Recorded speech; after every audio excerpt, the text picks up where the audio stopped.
I'm already live. Too late. Ho, ho, ho, ho, ho.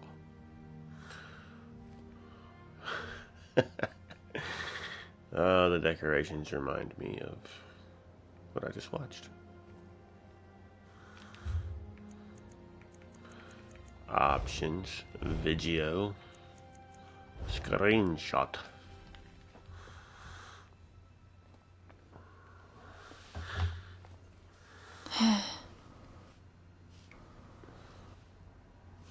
Well, it's good to talk to y'all again.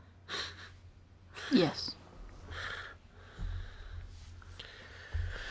It has been a interesting few weeks. I'll just say that. Glad the cat finally showed up, even in the silly hat. Yeah. You gotta take off the hat. You really gotta take... I am not gonna be able to be serious. It was already bad with all the Christmas songs the past few weeks. I mean, New Life songs the past few weeks. Well, it's story time. So, cat hat. Cat This character is not dressed up for New Life, so we're gonna fix that. Cat in a hat. Ran around that. The blessing. That is where he sat. When he got sick and spat. Don't get too close to the tree. We don't need a Christmas Vacation incident. Mm-hmm. Well, I was just going to say, we just got done watching Ernest Saves Christmas.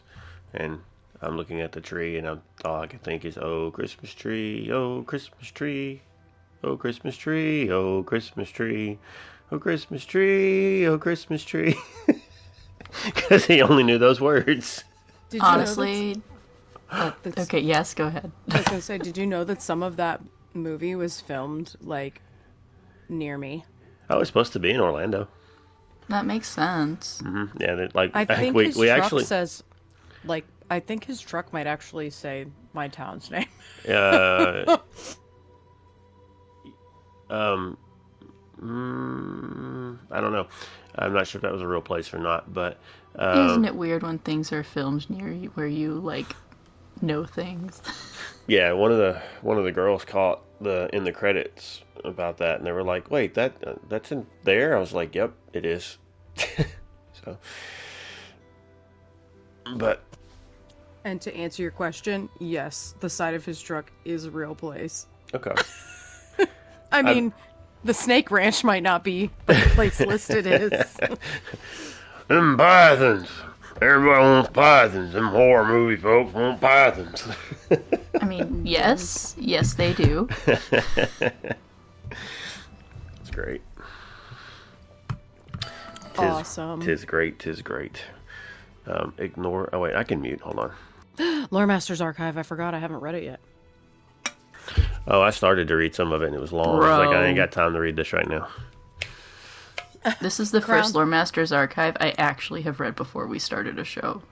Wow. Because it's... Normally I like to read them just hee! It's the Impresario, right? But I'm trying to be better. Wait, who's the Impresario? That's what the Lore Master Archive is it not? We still not confirmed if they're human or not. Yeah, it is. Oh, is it? Yeah. Oh, I haven't opened that yet.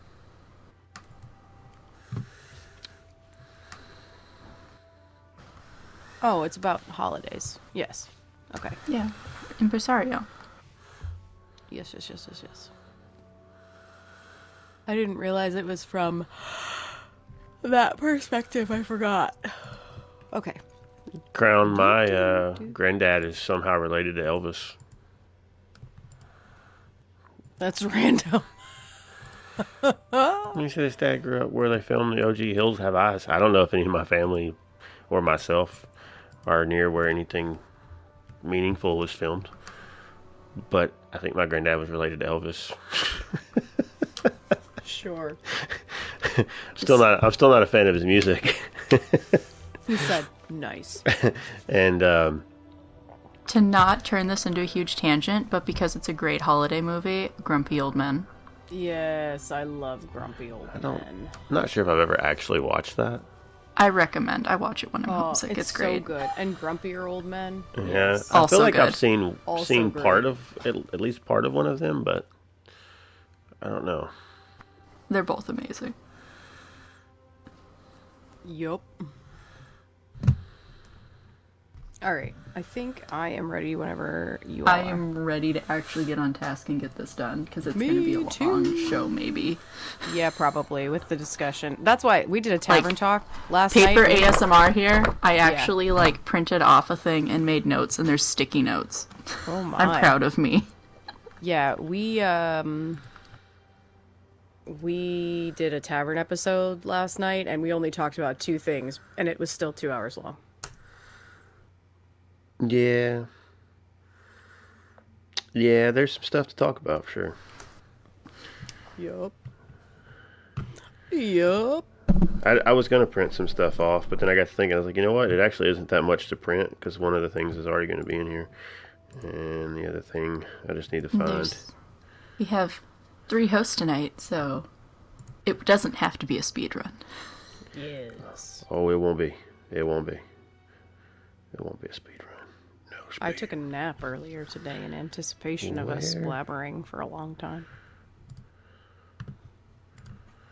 Where did it go? Where did it go? Where did it go?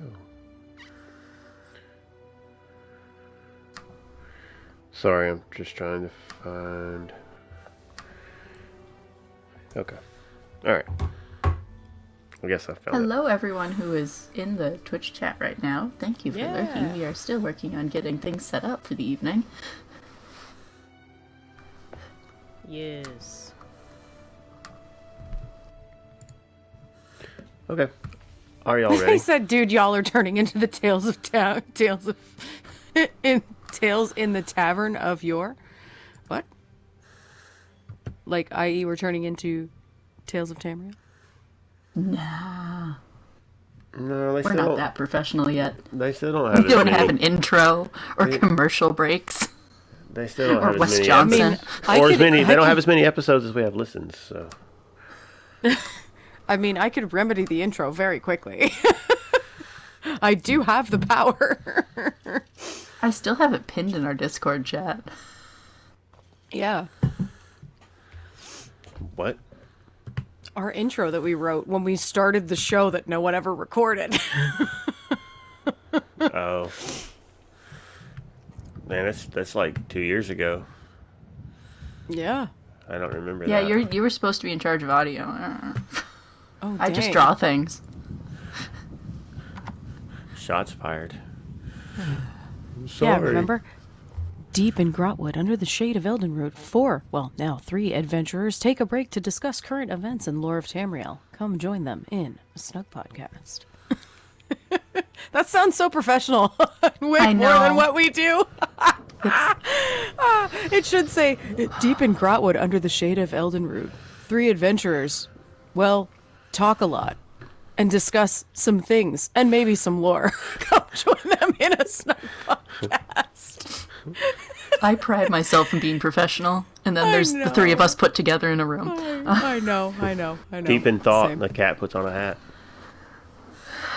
Okay, can we start the show now? I'm ready. Nope, I'm just gonna make random noises now. Boop, bitty, bop, boopy, doop. I kid. Okay, let's do it. Countdown: 5, 4, 9, 7, 18. Okay, I won't challenge you to a duel. Well, I that might be difficult. I'm not gonna lie, that would be great to duel around the Christmas tree. Dueling around We can the Christmas tree. we can do that after the show. If everybody sticks around after we close and wants to see a duel the new life between tree Gwen and and I. Gwen the Bard's snug pod. Do. A Khajiit and Imperial going at it. Whack me, both tanks trying to kill each other. I don't know. We need to work on the words. I have an hour. It's fine. Oh, you're not even on your normal character. Okay. No, I had to find Stuga, and I've completed the storyline on her. So, yeah. Anyway. I see. Hot. It's what you put on your back when it hurts. Anyway. Let's go. Now, please.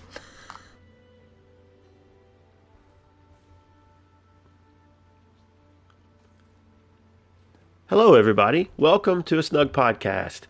We are here, and there are three of us finally again. I took a little hiatus because, life is life, and life be lifing like that sometimes. And but I'm back, and I've got a hat on. I'm a cat in a hat. And Gwen does not like my hat, so I might take it off. I might not. I do not. It just depends on whether or not she's nice to me. If she's nice, I'll take it off. If she's not, then... Or, wait... Meow. Supposed to say good day. Good day. That's your line. Good day to you, sir. I said good day. I'm hearing voices. Who are these people? I think there was a Gwen in there. How are you, Gwen? I do not like your hat. I apologize. I'm done with the hat. I told you needed to take the hat off. I am glad, however, that the cat is back. The cat is back. At least momentarily. But the cat might be insulted about hats and run away soon. You never know. Anyway. Crazy. How are you? It's me, the elf on the shelf, apparently, because there's no other Bosmer here tonight. Technically, you're an elf on a red guard sofa. This is true. So thank you. It doesn't matter what character you're on. You'll always be a wood elf to me. I'm good. I'm here. I'm tired, but surviving. So, yeah. And also noticing how insanely large those mugs are in front of us. Those cookies are like the size of my face. Okay, one. The mugs are amazing. I love less them. refills. That's right. Like, you could fit maybe 2 bottles of wine in that. I love it. That is my favorite mug. And 2, whoever frosted those cookies did an amazing job. Have you ever tried to frost a cookie to make it look cool? It sucks. I'm telling you, I could put my face through the Ouroboros. I did it. It was me. Hey, you also changed your hat. Santa Cat. That's right. And it matches the rest of my outfit, so, Nice. Nice. Is this one better, Gwen? Thank you for changing your hat. I appreciate that. We're zooming in full on stream so everybody can get the full effect of what's happening. I normally have my helm hidden, and so when I unhid my helm with this costume, that was just the hat that was on it. So anyway, yeah, everybody that's listening to this and not watching is like, we don't care about the hat, we can't see it anyway, so we should probably move on. Yes. Anyway, have y'all been playing some ESO as of late? I have. And what have you been doing? Oh, what haven't I been doing? Actually, I've done enough. I wrote it down. Isabel is also now level 20.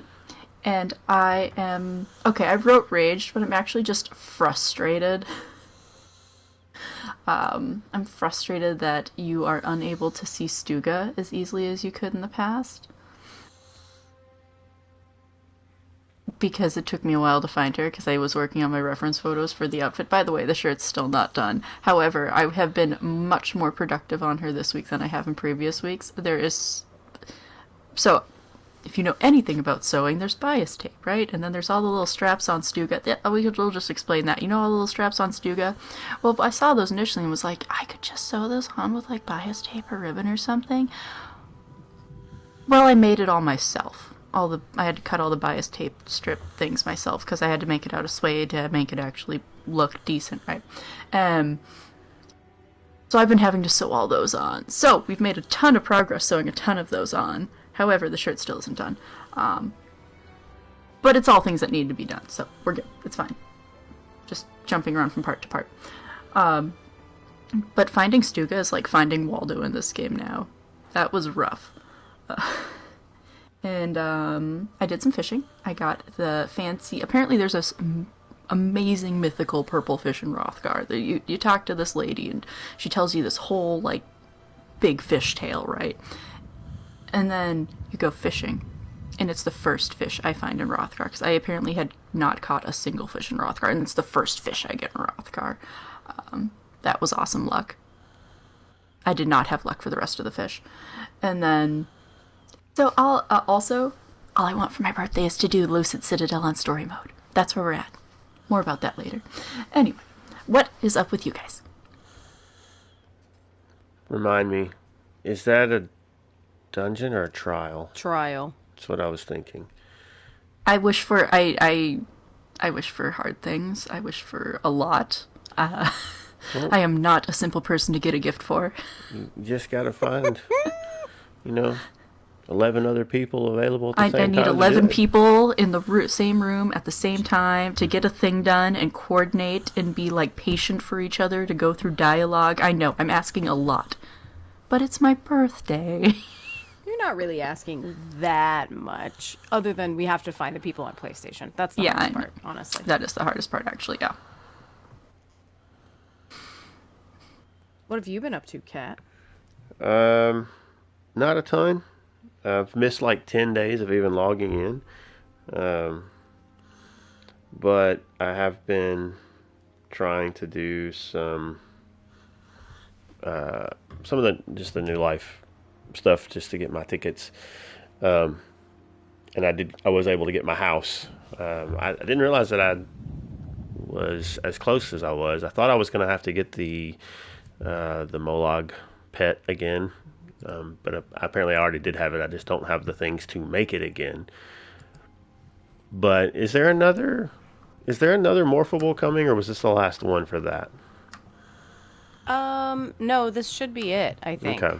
Because if I get enough tickets to get the pet again, sure, but I'm not too worried about that. But I did get the house, and I didn't realize that the house had like a really cool table in it that summons the companion spirits. So, fun facts about that table. One, if you go through and listen to the prophet, his first like quest, when you go through his memories, that's the table you're introduced to the companions around. That's cool. And two, that style table is also shown in the top level of the Grot Oak in Eldenroot, in the throne room. And third fun fact, I don't know if it's a bug or if it was intended, but I guess you can sell that table. Someone had it listed on PC. Well, if you can sell it on PlayStation, I'm probably... Oh, wait, I'm out of gold. Never mind. Yeah. Yeah. Yeah. I don't know. I don't know whether that was intended or accidental. Can you normally sell the furnishings that are in the houses? That's what I was trying to remember or figure out. Like any of the ones that you get from an event that have come with anything, I don't recall if you can actually sell it or not. I don't know.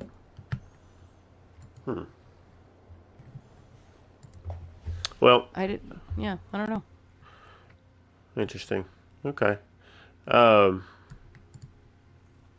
Yeah, that's really been about it for me. I haven't been doing a ton of gaming lately. Just like I said, life be lifing like that sometimes. Survive. And there's just been a lot of times that when it was time to do some gaming, I was like, you know what? I just don't have it in me. I just need to go to bed. But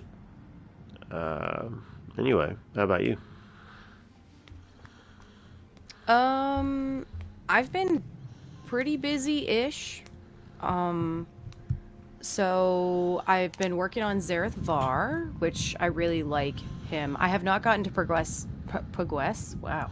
I have not gotten to progress his storyline, but I do have the quest marker above his head. I just want to be able to like concentrate on it when I do it. So I haven't actually gotten to do it yet. But yeah, so did that a little bit. He's just been running around adventuring with me, just building, rapport and all that stuff. I did a tavern talk offline recording with Toasty last night, so that'll hopefully drop before the end of the year. And other than that, it's just been like actual real life holiday stuff because kiddo's schedule's been nuts with, school plays and activities and parties and all sorts of things. So it's just been survival mode, I guess, this week. We've had quite a few guild members get re-invites, had some people return, so there's been a little bit of guild management in there, and other than that, that's pretty much it. Yeah. Okay. Well, we have some news. There's quite a bit of news. Yeah, there's some pretty big news. So I think, if I'm not mistaken, is the top thing in our notes there is that the letter from Matt. Yes. Okay, should we grab the other three things quickly first? Yes. I think so. Because we're gonna probably spend some time on the other thing, because that's the big one. The big one. Yeah. So I haven't looked at these. I'm assuming that bottom one's just about some sales and stuff. Is that right? Yeah, it's the sales we come to expect every single year. Yeah. So I don't know we could work from bottom to top, or just start from the second and work down. Sure. Yeah. Sure. I did.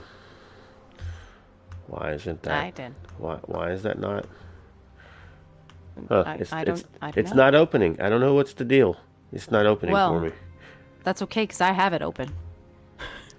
So currently you can purchase Gold Road for 67% off and 40% off crown packs during the end of the year sale. So holiday sale is live right now on everything Xbox, PlayStation, and PC Mac. And you can explore Westfield and pick up Gold Road if you don't have it yet. Of course, as you know, crowns, when they go on sale, always start off at like a 20% discount and go all the way up to 40%. So the more crowns you buy, the higher percentage off you get. So you can go buy crowns over on the PlayStation Store or the Buy Crowns page from the Elder Scrolls Online website.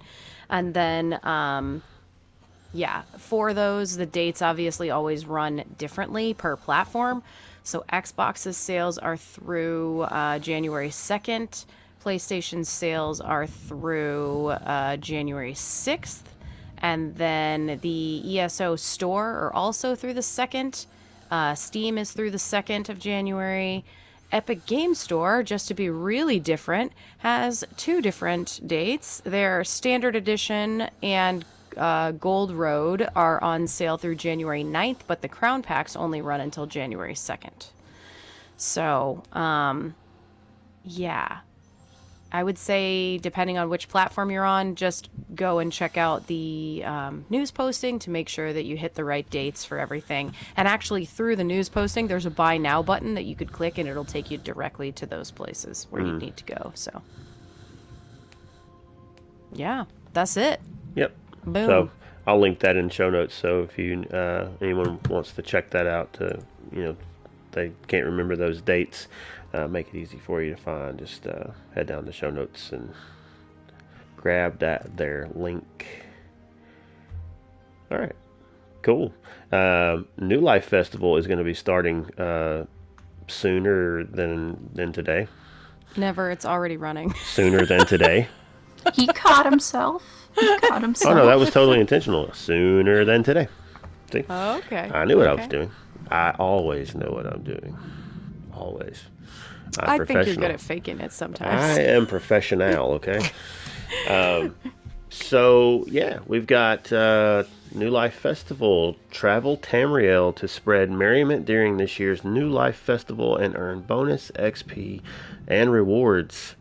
The 2024 New Life Festival in-game event began at 10 a.m. Eastern on Thursday, December 19th, and continues until 10 a.m. Eastern on Tuesday, January 7th of 2025.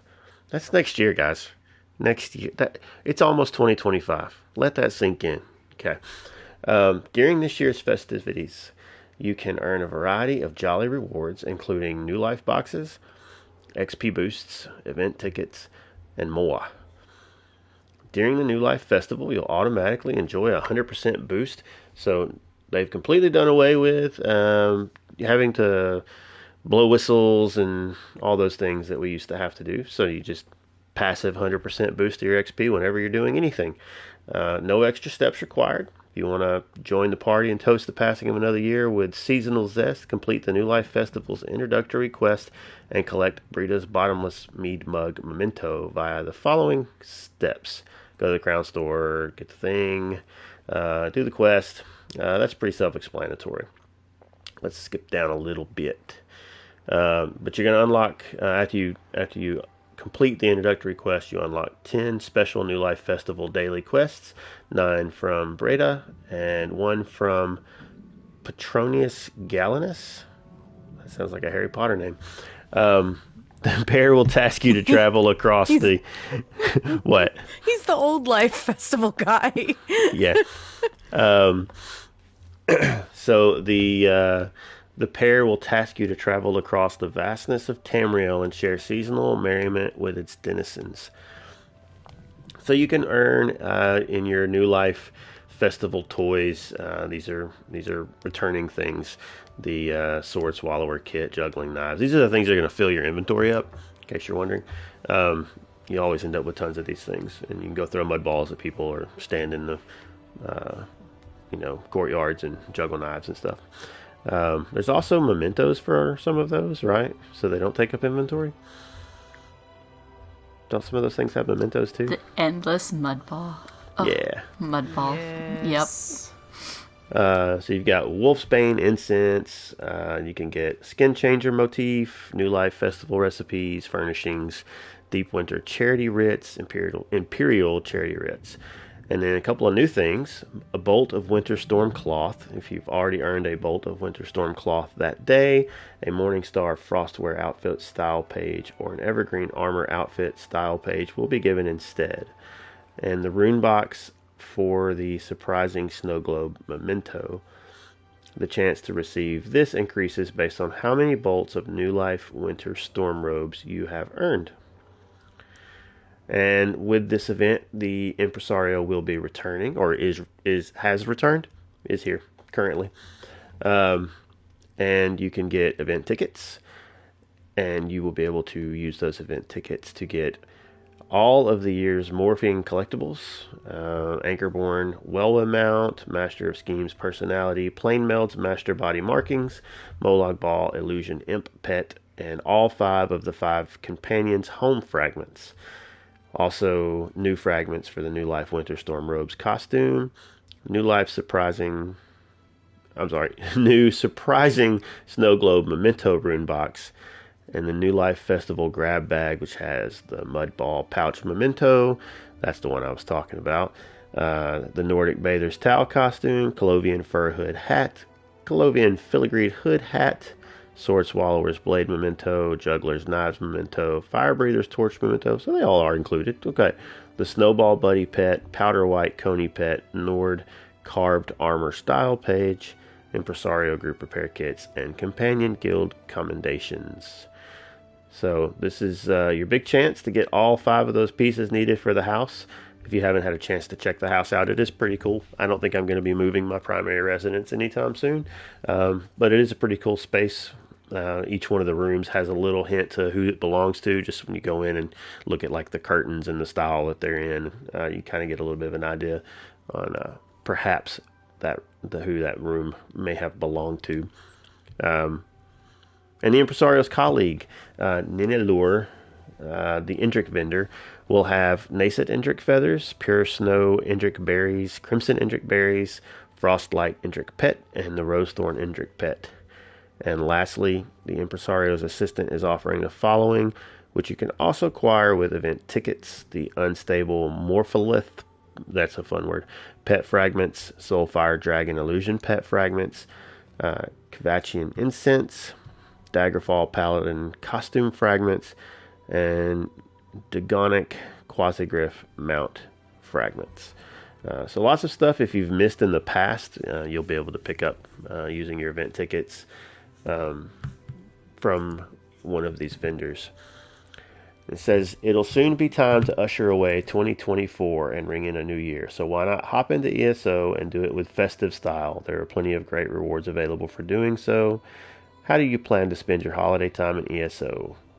And let us know on the social stuffs. Expecto Patronius. Exactly. That's what you say when you need to get any of those other things When from you the need assistant. hey, isn't that appropriate? Because the Indrix kind of look like a Patronus. That's true. So, there you go. All right. Yeah, speaking of the 5 companions, really quick, I just have to give like a side thing really fast. One of the ESO groups I'm in, someone's like, I understand all of the 5 companions' rooms, and like, I get it, you have Mana Marco, and it's this, and then this, and this, and this. And then I get to the one that I think might be Abner's, but I don't understand why it's a mix of Imperial carpet and Khajiit, like, wall hangings or something. Mm-hmm. And I was like, what? Mm-hmm. I'm like thinking to myself, wait, this person must not have played Elsewhere. And then someone else is like, well, it's because Abner is like prevalent in Elsewhere and the Elsewhere quest line. And the person was like, oh yeah, I know, I've done it.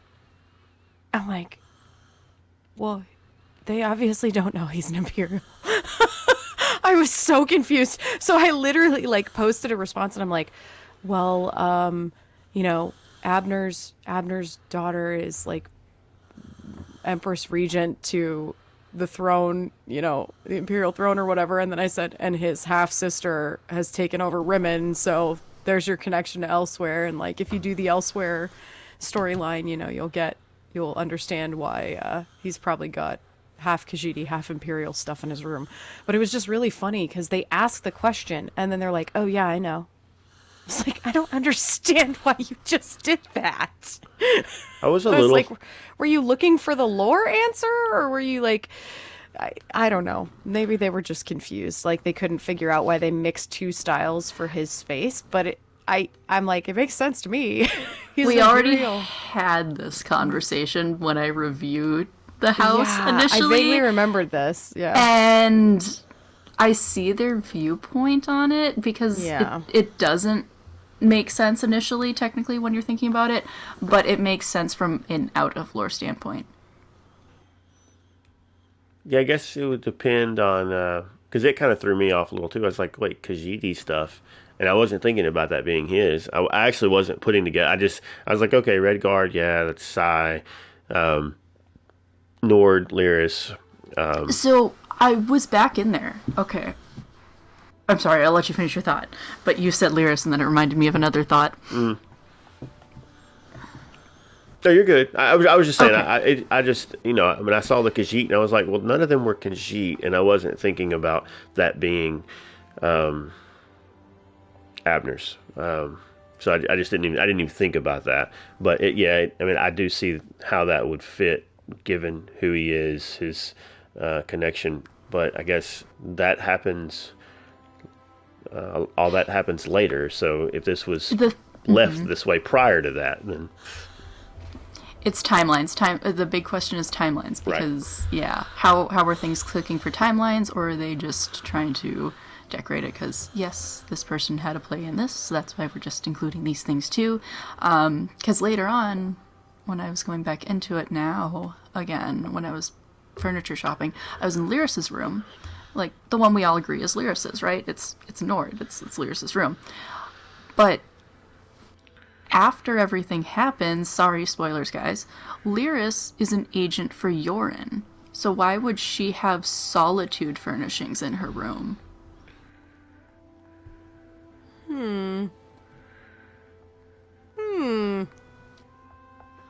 Because she's made it very clear she's loyal to Yorin and that side. And if this took place before that truce type thing, yeah. Well, the other thing too, though, is if you're owning it, like if your character is owning it, perhaps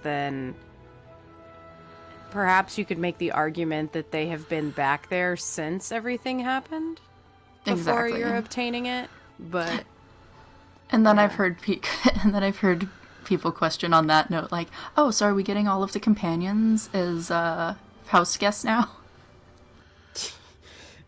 Well, who knows? Yeah, I don't know. Without spoilers for the base game, that still feels I weird. accidentally might have spoiled that for people, so we're just gonna move That's on. okay. We're just gonna move on to, hey, It's like, look at that fireplace over there that I don't have in my place, because we have a so there's a cozy you guys know the classic Yule log thing, right? Yes. Well, now there's a experience a cozy holiday hearth with this ESO Yule log video. It's so good. And it's so good. I already binge videos like this year round, so my complaint is I wish they just standardized it as like 3 or 4 hours or even 11 hours like normal everyone else does, instead of just 1 hour, because that's annoying because you can't loop videos. So please make it longer for next year. That's my only complaint. Otherwise, this is gorgeous. This is beautiful. And when you look at the art, I will take no arguments. This is clearly Lyris's room somewhere. Because her axe is there. her axe is there. There's a lot to break down in that picture, though. Oh, there is so much. There's so much, but it all like still ties back into like it's definitely a companion-based thing. Clearly, it's meant to be 10 years, but I just see so many like Lyris-based things. Huh. Yeah. I could see that. I could see Especially that. her axe. Why would she just leave her axe somewhere else? Come on.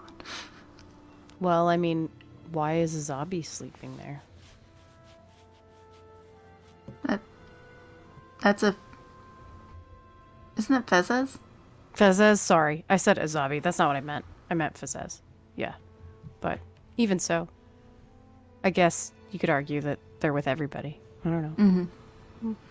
Mm-hmm. I could see this being Lyris's space. I'm with that. I'm on board with that. I mean, I think her feet are a lot bigger than the shoes that are in the picture. Whose shoes are those? So maybe I should pull this up to show this, have this playing when we open presents Christmas morning. Oh, it's so good. And there's a lot of things that come in and out too. So if you let it run in the background, like there's a skivaton and there's an owl and a fennec fox and the clock chimes and there's some good stuff in there. And also, Gwen, thanks for pointing out the clock, because apparently I am blind every time I've ever run through Somerset and have never paid attention to that clock furnishing until it was in this picture. So not only did I know it released a Somerset, but it's one of those, they made a big deal about that clock furnishing before it released. There was a Somerset video when they were, like Gina and them, they were going through all of the giant house with the boat and the ruins and stuff, right? Mm-hmm. And going over the furnishings, and they showcased that clock on a boat. And I totally forgot about that video. Wow. Until you asked about the clock. And I'm like, they made a big deal about this clock. They are really proud of this clock. I remember this clock. Yeah, I totally do not remember that particular announcement, but it is a pretty rad thing to have in a video or have as a animated furnishing, because the inside moves, like behind the glass, which is very impressive. They were very proud of that clock. They made a big deal out of it. And it's you should be proud of it. It's a really good piece of coding and art, especially for back being one of the original like furnishing pieces. Mm-hmm. I also love that the music boxes go off. And there's quite a few of them in there. And the brand new one. The Indrik one is brand new. Oh, the snow globe. Yes. Yeah, I'm pretty sure that one's brand new this year. That is the new one, yep. It's lovely. Makes some really nice music, so. Yeah, it's cool. It's cool. So yes, to answer your question, Never, this is definitely valid to have up as you're opening things on Christmas morning. I have been actually running this like while I'm working or doing things on my laptop. I've been running this on one screen with actually game music playing on another screen, like through Spotify or whatever, or actually the Castle's soundtrack. So the Castle soundtrack is kind of mellow, and it fits well with like a scene like that. So. Oh, you mean the mobile game? The mobile game. Yep. That's on Spotify. The soundtrack for it. Wow. Yep. Okay. So, guys, I remembered something that I did. Oh. Wow, I can't believe I forgot this. I just looked over in the recent news and it reminded me. I got to go be present for the Investigator Vale and Entangled Carol show that Oh, yeah. Vanquish put on Yeah. a few days ago. How did it go? It was so impressive. Sorry, since we're talking about housing stuff a little bit, like this is actually an okay segue right here. It was really amazing. Wait, was it family friendly? Yes. Mm-hmm. Okay. I wasn't sure because Investigator Vale's involved, and if you've read any of those books, she is not family friendly. So yeah, I think it was pretty family friendly. Yeah. It was like a retelling of A Christmas Carol, but from a little bit different perspective in many ways. So, yeah, it was kind of like, it was almost like, it gave some Sherlock Holmes vibes, like that sort of a situation. So it was more like Murder, She Wrote. Yeah. So I really liked it. It was so impressive in person. Like, the fact that they use the one housing tool add-on to do full set changes live in front of you is so impressive to me. Like, it was outside in the, whatever that frozen, like, Dwemer Ruin one is that has the frozen lake. They did what they called a live set. And we stood on platforms or sat on platforms or whatever out there. And they had a booth built up behind. And Duck stood up there and had buttons connected to, or had, the essential housing tools or whatever thing, like, to change the sets. And it was crazy because they would finish a scene and then, like, you would see the lights dim and then you would watch and, like, a whole building would appear. And you're like, what? And then they would do their scene and then the lights would go down and then the building would disappear. And then you would see it build in pieces like a marketplace and then it would disappear. It was really wild to watch. It was a long show. It was not short. The script that they sent to Jess Folsom was 88 pages long.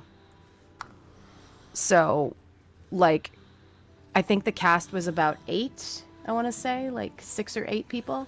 And then an 88-page script. So all in all, the show took just about a little over 2 hours with an intermission. So it was very, very impressive. It was really well done. And they did the night that I was there was the night that Gina and Jess were there streaming it as well on the Bethesda stream. So that was really cool because it was the last night that they did it for this year. So it was neat to get to, like, partake in that. So if you have a chance, definitely go to the Bethesda page and watch, if you're into that, like into theater or into A Christmas Carol, watch Vanquish's version of Investigator Vale and Entangled Carol and enjoy it, because it's very impressive that someone can do that in this game, in my opinion. Okay, that's all. That's my side tangent. I can't believe I forgot that. That tells you how tired I am.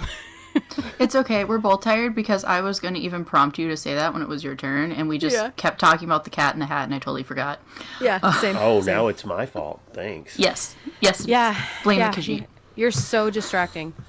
Always blame the cat. That's like the number one rule of every household. Always blame the cat. Next time, bring a ball of yarn. It's over there. Actually, I had to get rid of it. Never mind. I didn't have enough housing slots. The books were important. I do have a ball of yarn in my one house. Lore first. Mm-hmm. Lore first, yarn second. Sorry. Anyway, Cozy Hearth.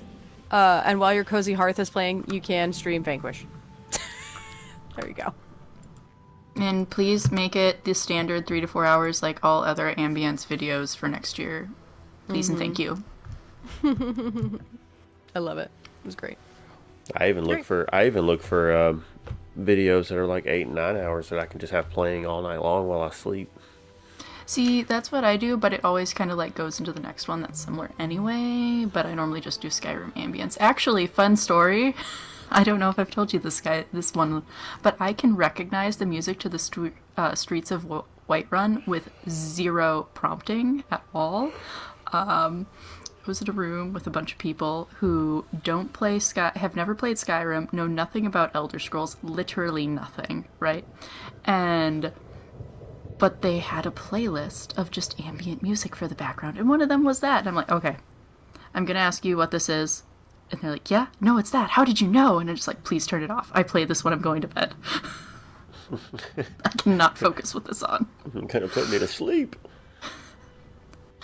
But yes. So. Yeah, so, like, Elder Scrolls music in the background, recommend. From at least Never, you recommend Elder Scrolls music in the background too?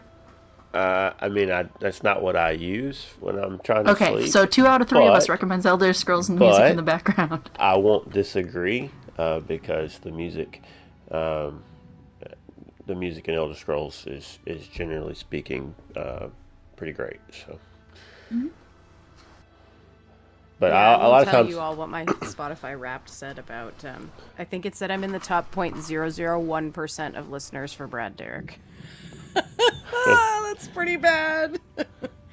a lot of times, really what I'm looking for is not even. It's like music, but also like just sounds like rain and stuff like that too. So, but yeah. Oh yeah, the composers that work on the music for this game do a great job. Or this series, I guess, not just this game. Yeah, I was trying to get back to it. Hold on 1 second. I'll tell you, it's actually very aggressive, unfortunately. It says Brad Derek was my top artist of the year, and my longest listening streak was 27 days. Oops. It also said, I spent 37,000 minutes listening to Brad Derek. I'm embarrassed. That's horrible. So you're the person who someone should get the Elder Scrolls record for the ambient music. Oh my gosh, I have that track. That's the Of course I you do. already have Okay. it. Yeah, I have it digitally. Yep. Yeah, it says I listened to my Spotify, which was mostly video game music, including Jeremy Soule and Brad Derek, for 150,000 minutes this last year. Wow. Oops. Yeah. Also, I hear Khajiit. Hi, Khajiit. Maybe Alfiq. Yeah. She So came cute. up and started purring. I love it. I love it. She likes music too. Ambient Khajiit. There you go. Just play that while you're trying to sleep. Well, should we get into the nitty gritty? Yeah, now that we have our calming Khajiit vibes, we can read this. Do we want to read it or just talk about it? Well, we should probably read it. Okay. We tend to read all of our articles. That is true. Who wants to do it? I'll read it, and then you guys can talk about it first. Okay. All right.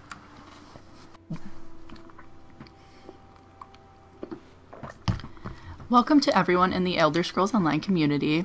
As the year is drawing to a close, I'm going to take some time to walk with you through my thoughts on 2024 and look ahead to 2025 and how ESO will be evolving to meet the changing needs of the community.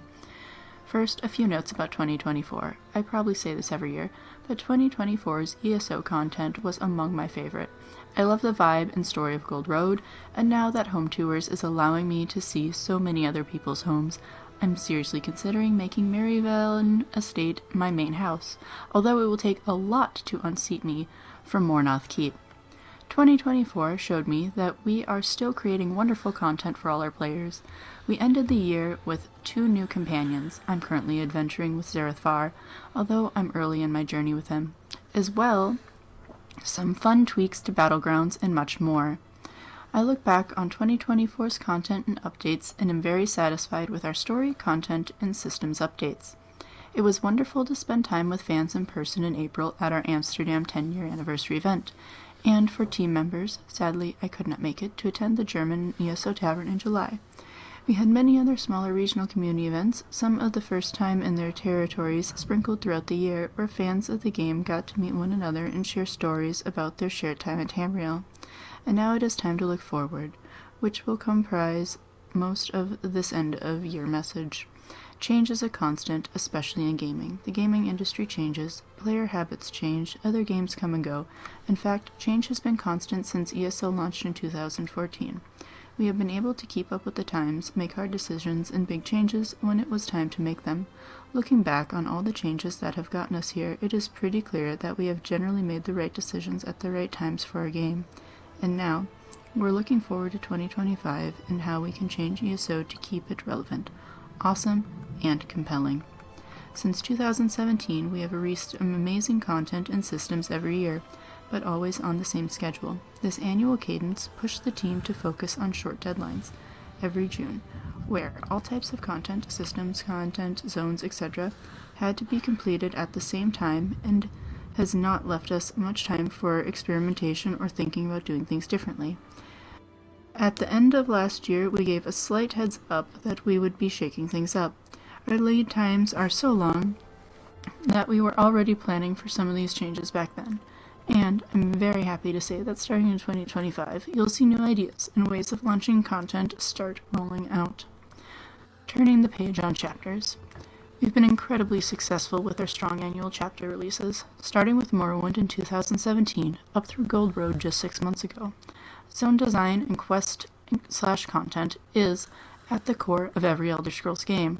As our annual chapter release model highlighted, we will still do lots of story content, but now, looking into 2025, we need to concentrate on different types of content to support all types of ESO players. So, we're putting chapters aside and we'll be focusing on new types of content, and a new release philosophy. More on that below.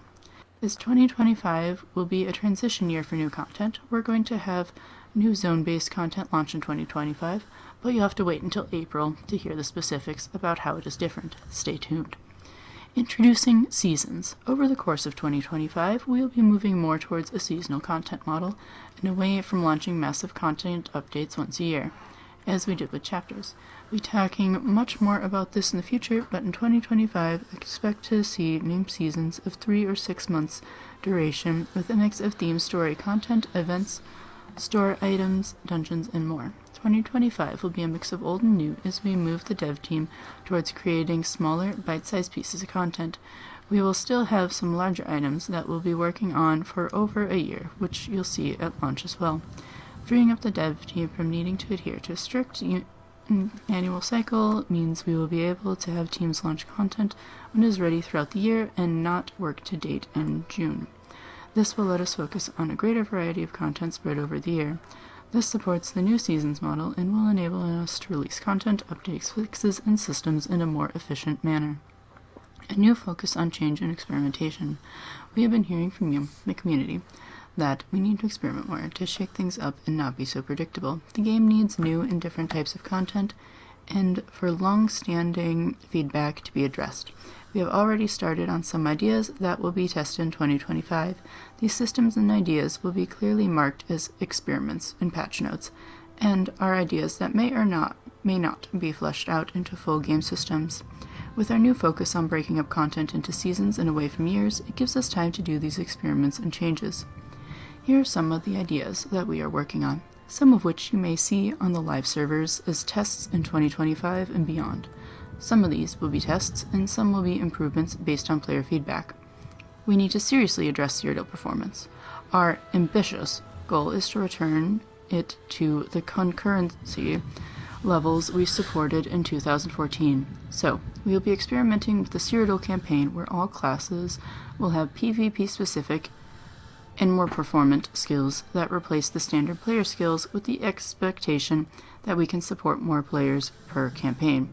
Increasing the difficulty of standard overworld combat, improving the overall feel of combat with animation, FX, and potentially audio work, experimenting with more zones like Craglorn, although not as large in area or scope, created exclusively for high-end group, and soft group content with associated gear chase.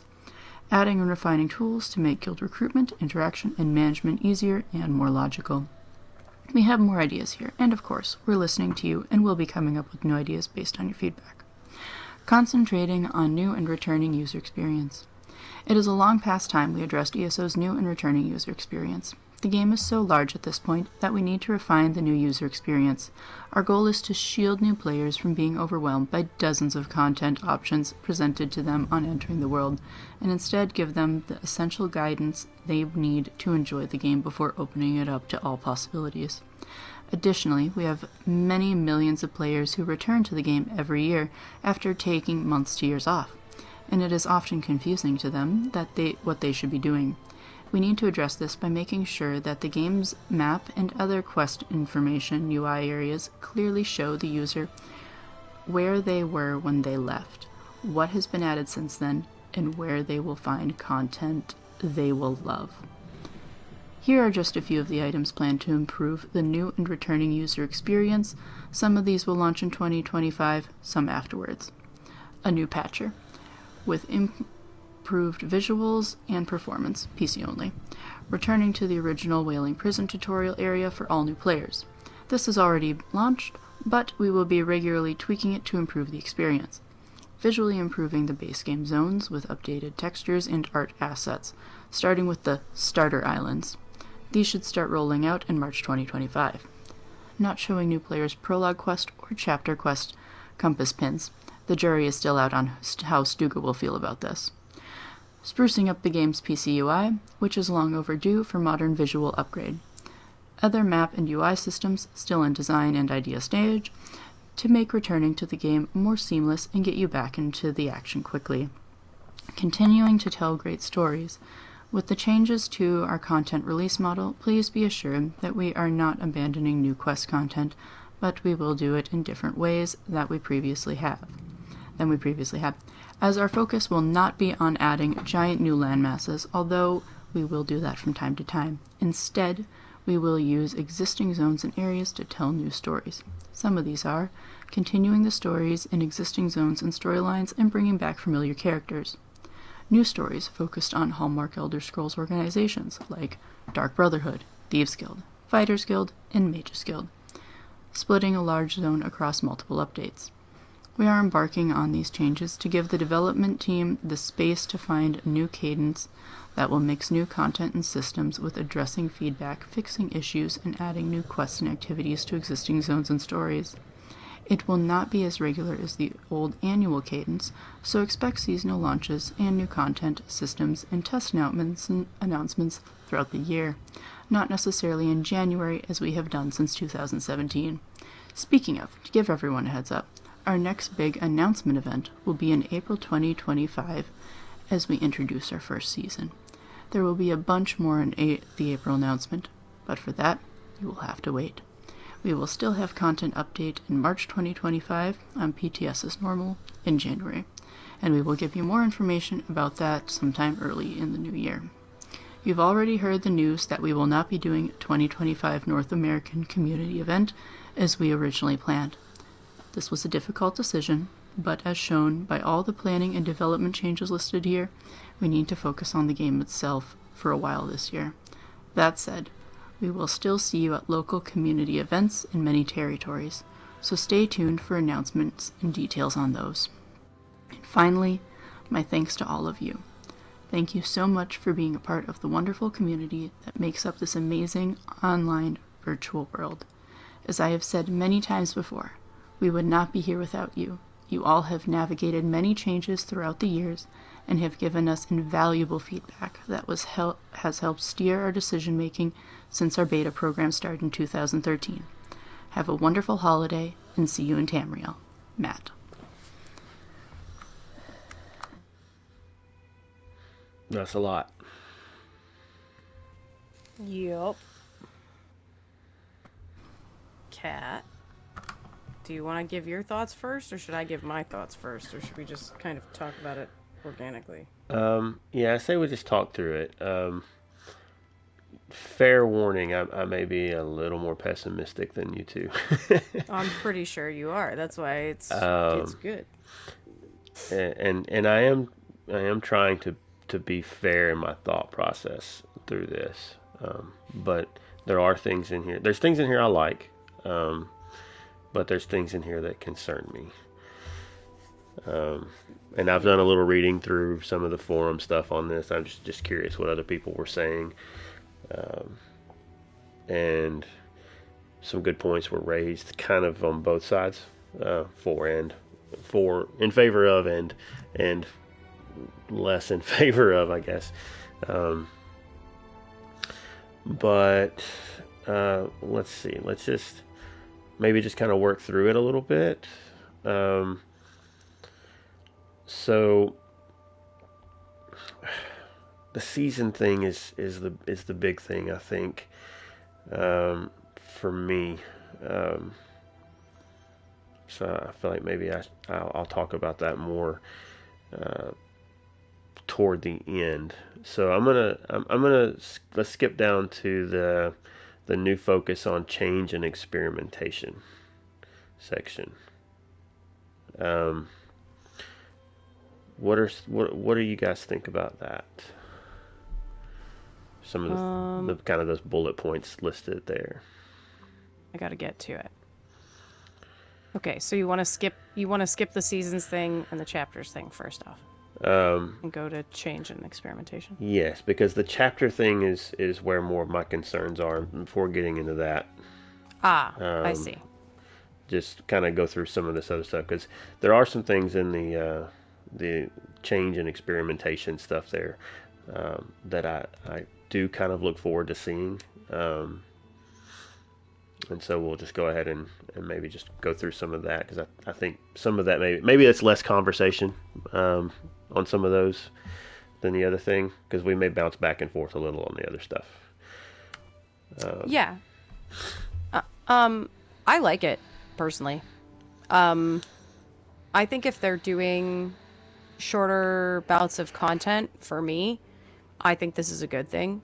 If they're doing, seasonal type stuff and they are looking at doing seasons of things, maybe one season they try something and it doesn't go over well, and then they can label it as experimental and go, okay, we're not going to do that again. It's kind of like how I look at the Battlegrounds events when they come up, where it's like, we're doing a Battlegrounds weekend. Like, that initially was an experiment, right? They put it up there, and if it went over well, they thought, okay, let's go ahead and keep doing it, or things like that. So it's just yeah, to me, it's like, I think it's gonna be helpful to kind of see what the community wants. I think what they're searching for right now is the fact that this game it's an MMO, but it's not moved the same direction as a lot of other MMOs have. And also, I think the fact that it's under the Microsoft umbrella, does make a big difference with some of these changes, probably. I mean, that's just my assumption. There's no proof of that. But, I don't think that there's a problem with saying, hey, we're trying something in the game, and if it doesn't land, removing it. Or something like that. I mean, yes, that is what they have PTS for, but sometimes the PTS cycles are too short. And the other thing too is, like, PTS only gathers a certain number of content creators and people that actually are able to download it. Not everybody plays the PTS. Well, it's so also limited. It's also limited to PC. Correct. They don't get the sort of numbers or things that they may be experiencing that, consoles like more than PC, or vice versa. So to me, kind of seeing how the broader community likes some of these things or wants certain changes, I think will be helpful, personally. So, and it allows them to look at systems too. Like, if they want to try and implement a system and it doesn't land well, they can hopefully take it out or something like that, So in terms of that, I'm actually, I think, on board with it, as long as it doesn't become detrimental to the game. As long as it's not like, oh, they put another thing in and took it out again. Oh, they put another thing in and took it out again. As long as it's not anything that's causing problems like that, I'm on board with it. I want to talk about the Cyrodiil performance, but I don't want to move on to that until I know whether you all want to say anything on this, just in general, the experimental stuff. I mean, I don't have a problem with them experimenting with things. I think, I don't necessarily want to. I guess it depends on how it's done, and how it's done alongside other things. You don't want it to start feeling like we're playing a beta again, right? Um, where everything is just an experiment, and you know we're paying to beta test for them. So I mean, hopefully it doesn't turn into that kind of a thing. Um, but being able to have the opportunity to try some smaller things, uh, maybe going. I mean, just like one of the things mentioned with the Cyrodiil thing. We'll get into that a little bit more, but like the way that, they could change up some skills, and label some of that as, maybe adding in a new skill in one of the other skill lines. Hey, we're going to add this particular skill to the fighter skill line, and it's not a scribe skill; it's just a new skill. You can go do fighters guild quest and learn this new skill, whatever. Um, Experimenting with new ways to get skills, or whatever the case may be. I think that's fine. Um, so yeah, I'm not opposed to the idea of being able to try some things and be creative um, along the way. So just as far as on that end of things, Gwen, what are your thoughts? When I read it, it sounded like a lot of those things might not even make it past the regular PTS. That there's going to be experimentations and changes and whatnot. However, a lot of it probably won't even hit consoles ever. Yeah, I agree with that. I do think that the way that they worded it seems a little confusing, but I think that they will. Yeah, it wouldn't surprise me though. I guess what I'm saying is if a few things do make it, and then they go back and are kind of like, let's adjust it or remove some stuff, right? So I like the thought of it obviously being labeled that way, whether it's on PTS or a live situation. But yeah, I don't know. Okay, well, we'll just go down through those bullet points they've got there. Just kind of give some thoughts on those things. Addressing Cyrodiil performance. That's been like an ongoing thing. This year or last year, whenever it was, they did all the server work. That surprisingly, like they were like, this isn't going to make a big difference, and they tried to downplay it, and then people were like, whoa, it's so much better. So Cyrodiil's kind of been an ongoing battle for them. And I've seen a little bit of conversation, like people are not quite sure what they mean by skills that replace the standard player skills.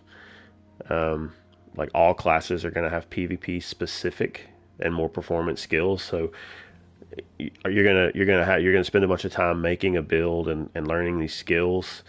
And does that mean we don't have any of that going into Cyrodiil now? How do you interpret that? Well, I'd interpret that as, oh no, you have to make yet again another build around these new things like every other patch. Yeah.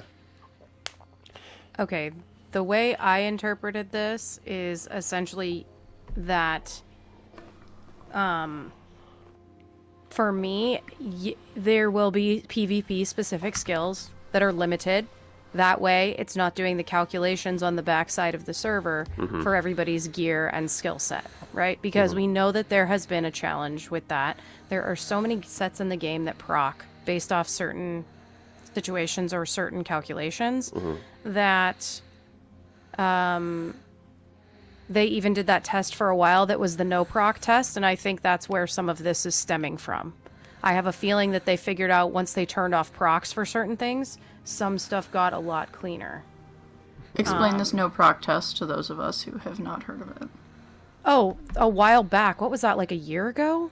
They did a no proc test where they turned off all gear procs in Cyrodiil for a certain amount of time. It was like you couldn't use any of your proc sets. Proc sets are where, like, if X then Y happens, right? Or like if X plus Y then equals this. Yeah, whenever you get a crit, summon a thing, that kind of stuff, right? My poor crows. Yeah.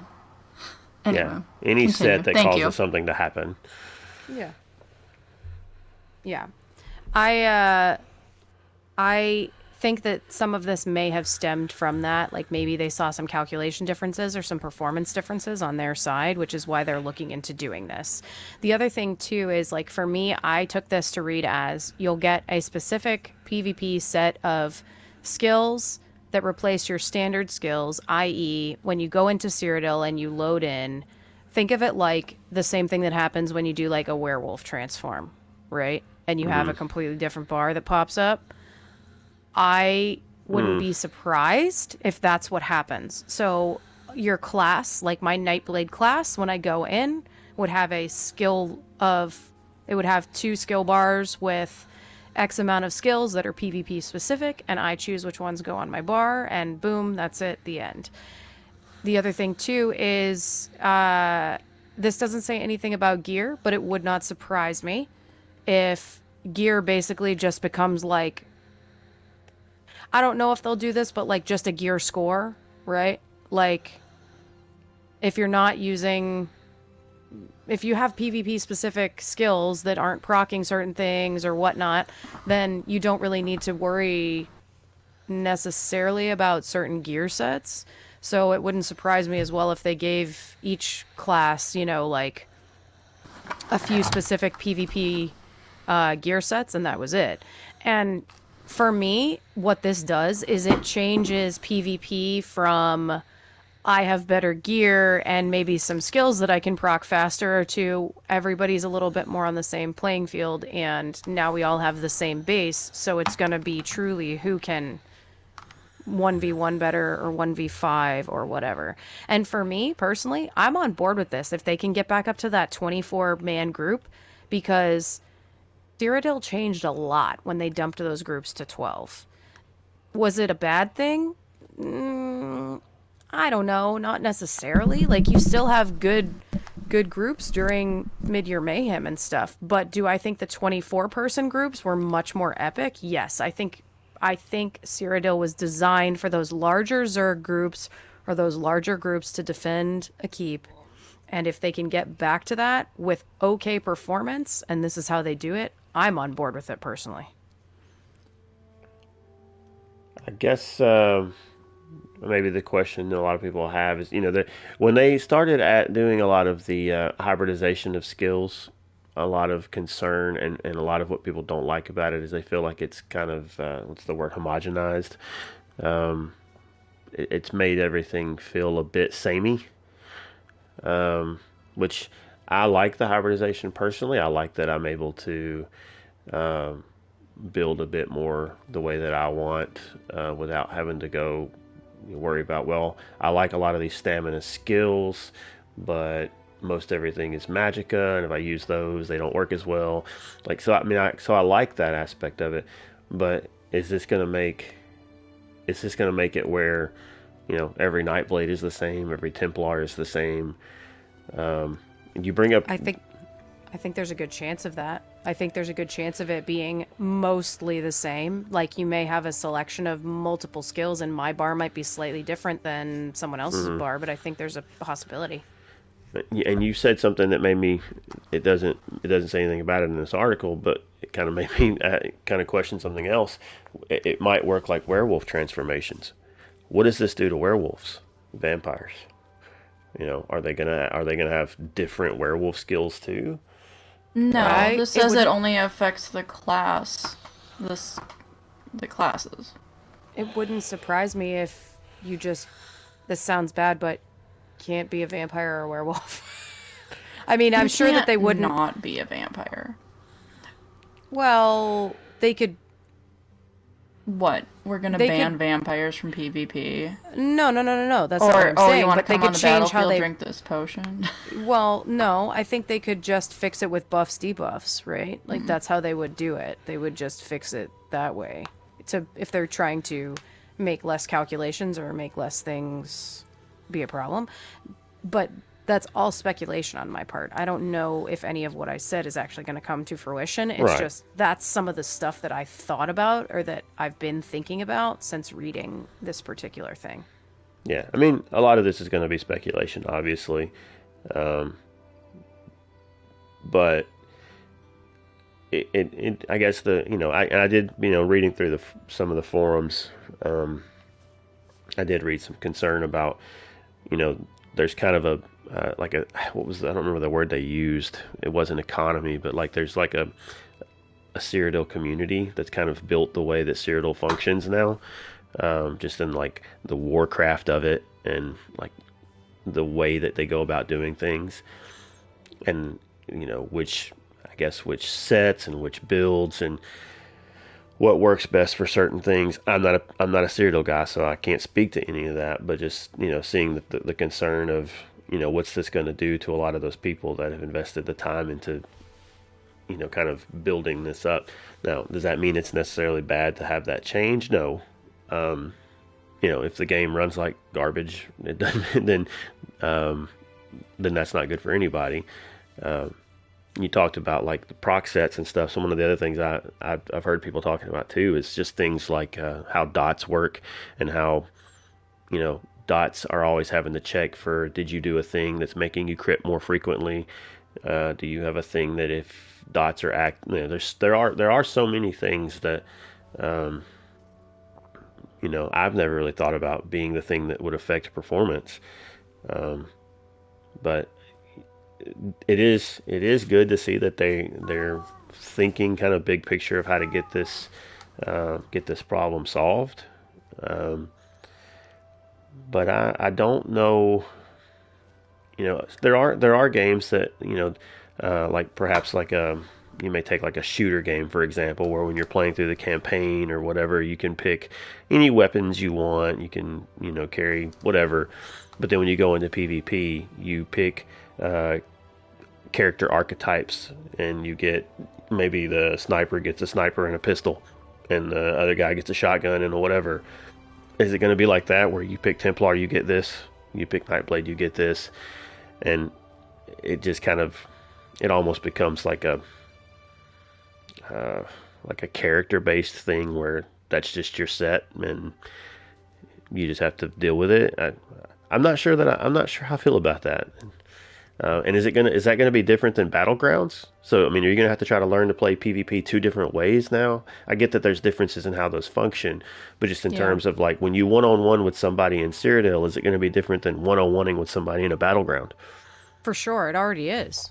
People already run different skills there. So, I mean, on one hand, I don't see much difference between that now because building for Cyrodiil with large-scale combat is still a little different than building for Battlegrounds. Sure. In my opinion. So, Sure.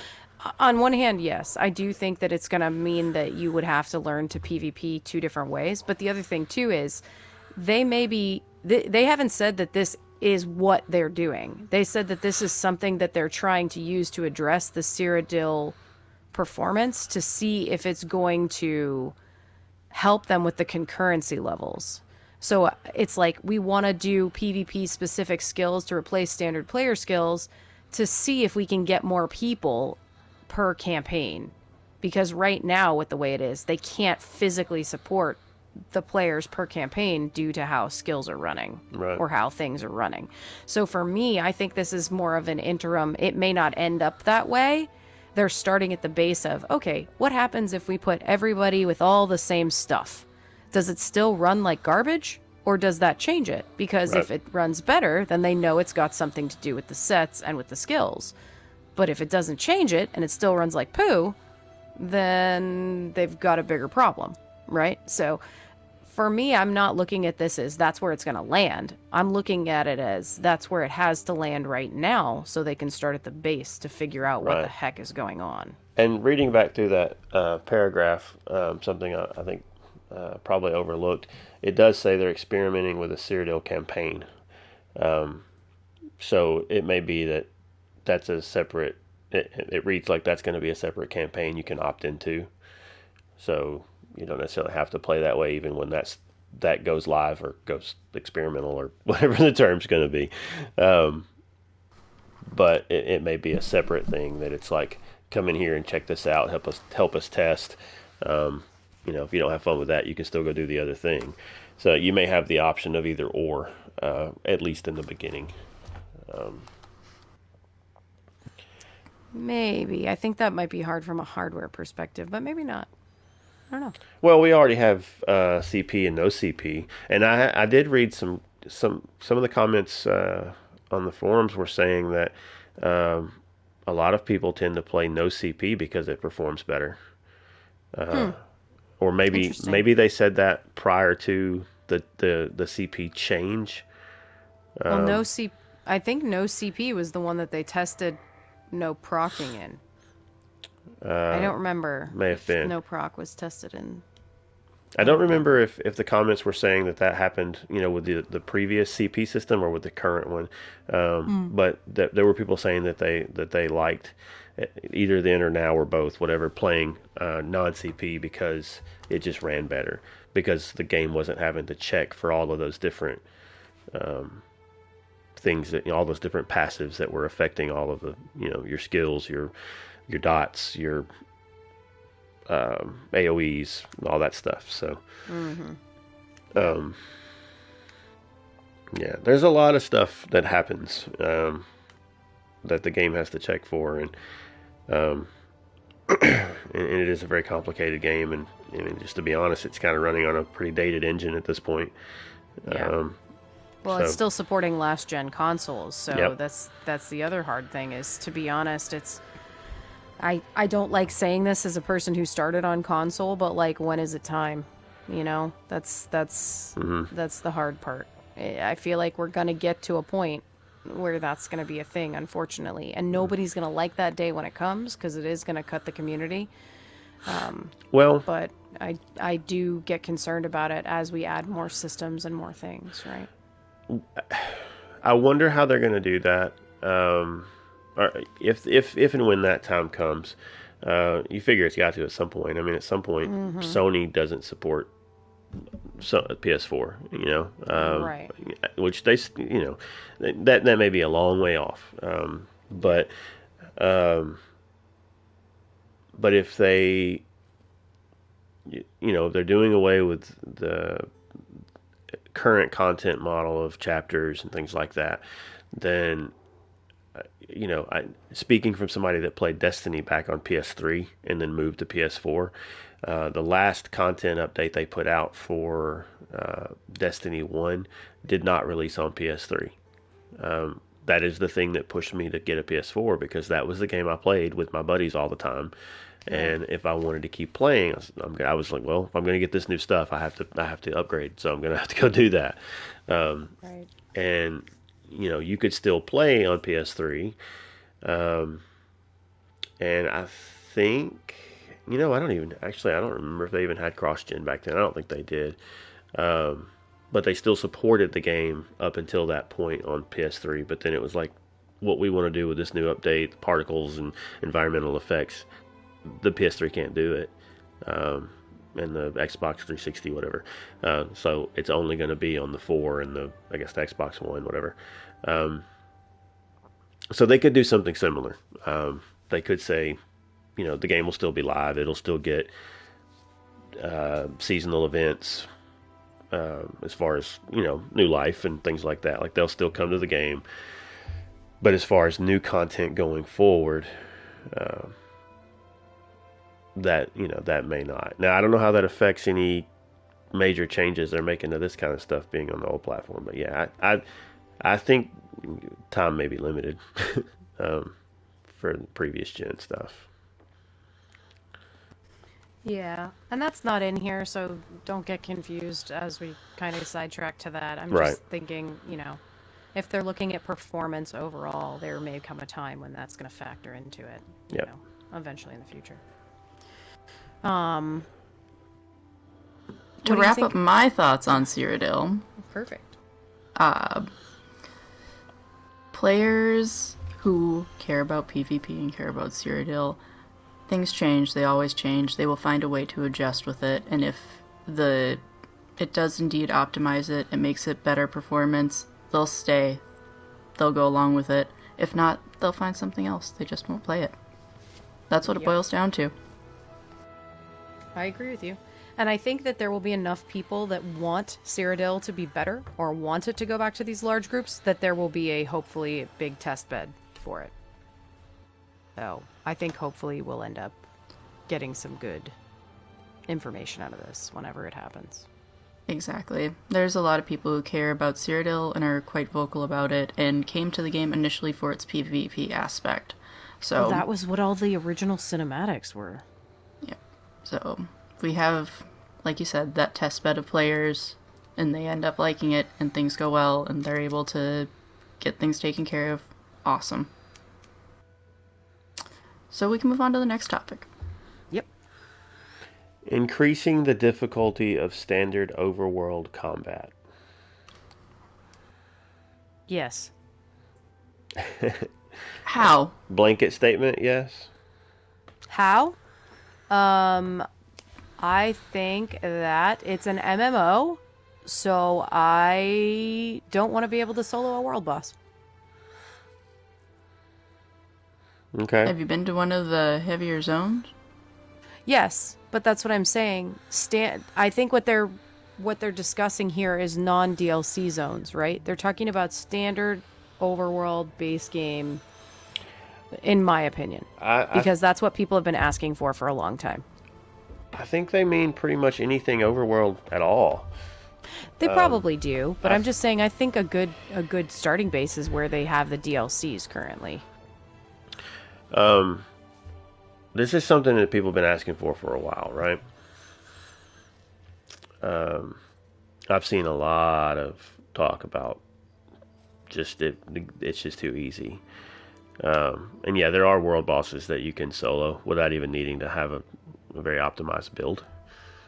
Well, the idea was you could play any content at any level. Right. I don't think world bosses are intended to be easy, but I think a lot of what people want is just like even your overworld like questing, because when you get to a point where we're at, you know, we're all running around with over 1,000 CP. There's no challenge at all to like when you run through and you're doing the quest and you've got to go to the little bandit camps and you've got to go in the you know, the house that somebody's burned down and kill the assassin, you know, just all of the little things like that. Like it's like, throw one skill off, dude's dead. Yeah, exactly.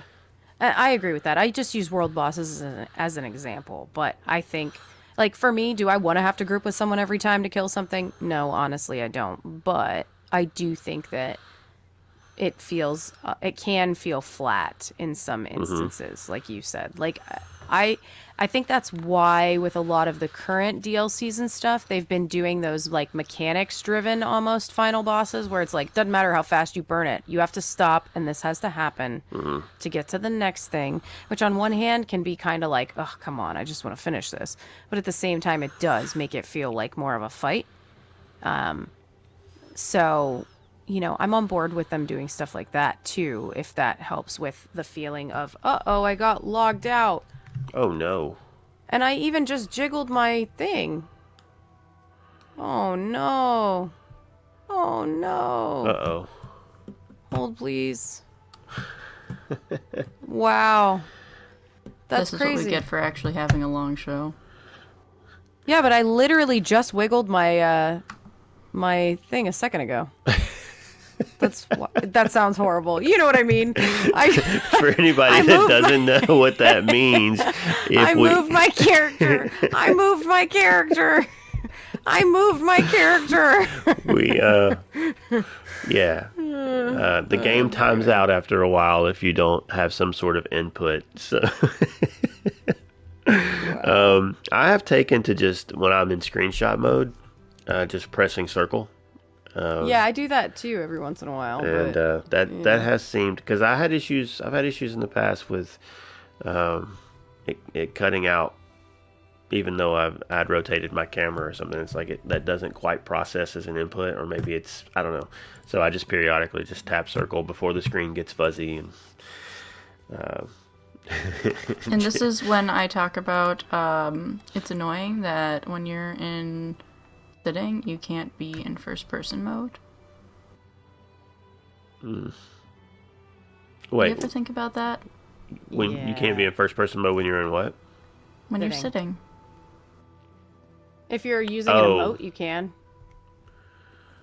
But we can't do that on PlayStation. Yeah. Alright, I'm back. Sorry about that. That was weird. Okay. So I might have another question on this in a minute, just to kind of prompt. But Gwen, what are your initial thoughts? The whole overland combat difficulty thing. Increased standard difficulty of overworld combat. Mm-hmm. It sounds like what it is.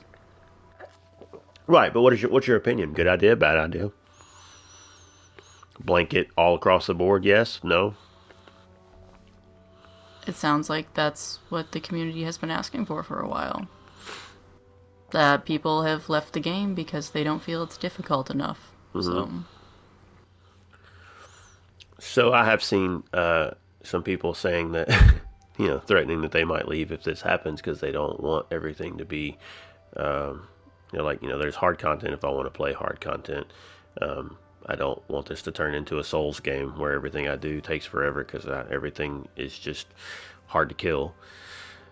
So that's why I ask, like, blanket statement, yes, that make everything harder, or I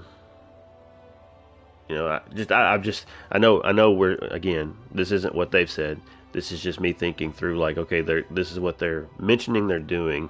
How might this actually happen? And what are So ways? to clarify, the three of us in the Snugpod are just kind of having a panic attack together. Well, I'm just thinking, like, I don't mind. There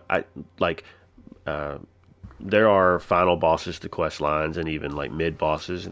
Those fights should be fun, and you could even make some of your regular just hordes of enemies have some mechanics involved, so that it's fun, but not just, it just takes a lot of beating on them, to kill them.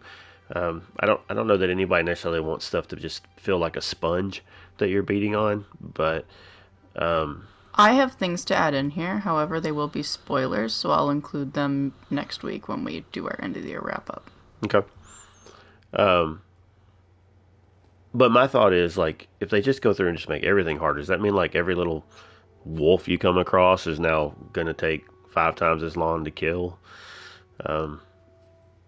You're out farming and you're like, oh, I'm going to go grab that node over there. There's a wolf there, or a cinch. Should be easy enough to take that out so I can grab that node. Oh, no, the thing has 1,000,000 health now, so I'm going to have to fight with it for a while, and it's going to be like, hitting on a target dummy for 10 minutes. I don't know that that's good. So I'm curious to see how they do this. I think that it would be good to have it definitely more challenging than it is as far as the questing stuff goes. Because I agree, it's like it doesn't even matter what you wear once you get to a certain point, what gear you have on, what skills you use, because it's just push a button, thing dies. And I don't think that's good. But anyway, any other thoughts on that? Nah, I think that covers it. I think just a general increase. It doesn't need to be wild, but I think a general standard increase will be helpful to make the game feel more even between the DLCs and the base game zones. Okay. The next one I actually is one of the ones that I think has me the most interested. Improving the overall feel of combat with animation effects and potentially audio work.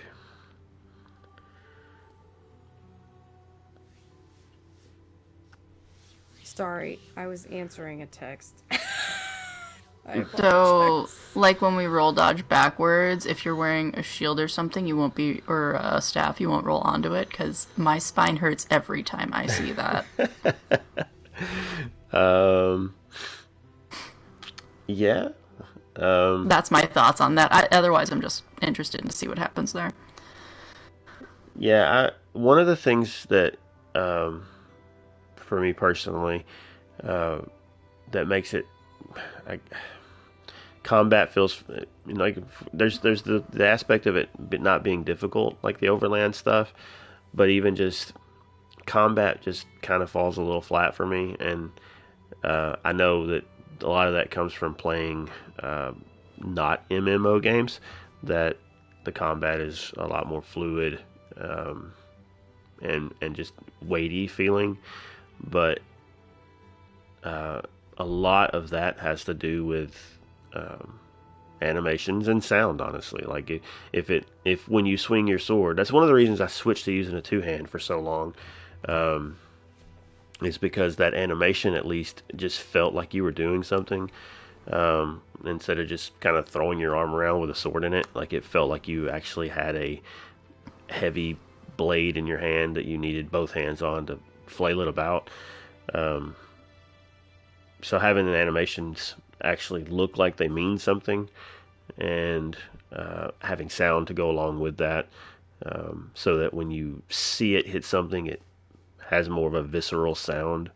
Um, whether or not that's the direction they're going to go, I don't know, but um, I think Oh, I think that could help. yeah. Yeah, I think that for me this would be just streamlining or making some of the animations cleaner. I don't think they need to change certain things necessarily. But if this could also be tying to some of the server performance, right? Like if there's a big load being put on the server because everybody's doing this crazy effect thing during a battle piece, it could be some of that being work done on the backside as well, not only for the player experience, but maybe even for the server stuff. And the audio work, I'm definitely on board with because the Arcanist sounds are fantastic. So if they can get some stronger audio cues for certain skills or certain things happening in the game, I'm all on board for that. Because sometimes people can't see the stuff that's firing off, but you can hear it, Mm. which makes a big difference for those players in accessibility. So I hope they look at that. You know, Okay. that's kind of where I'm at on that. Okay.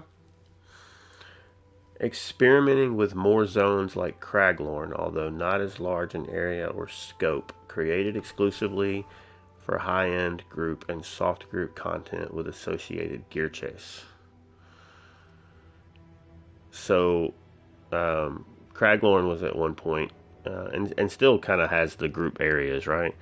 Um, I haven't been in Craglorn in a while. That's still a thing, Craigorn was scary back in the day. It's not anymore. right? Um, so I guess I wonder how. I don't know if they're talking about with new zones or doing this in existing. Well, it does say created exclusively, so I guess this would be new zones. Um, but high-end group and soft group content with associated gear chase. So, kind of sounds like doing more overland areas that require being in a group to get through without um, without getting pummeled, I guess. um, yeah, I'm on board with them having more difficult areas. You guys? Yeah, I like the thought of this. To me, this would tie more into some of those seasonal footprint things, maybe, right? Like, so soft content, associated gear chase for a season with a zone that's based typically on parties of 3 or more or something like that. I could see that happening. Or like adding in a subzone of a current zone with a quest and, you know, additional content like that. I could see that being a thing. So I'm on board with it. I do worry that it's going to get a little too farmy, gear chasey, like some other games are, i.e. New World, where it's just about the gear score.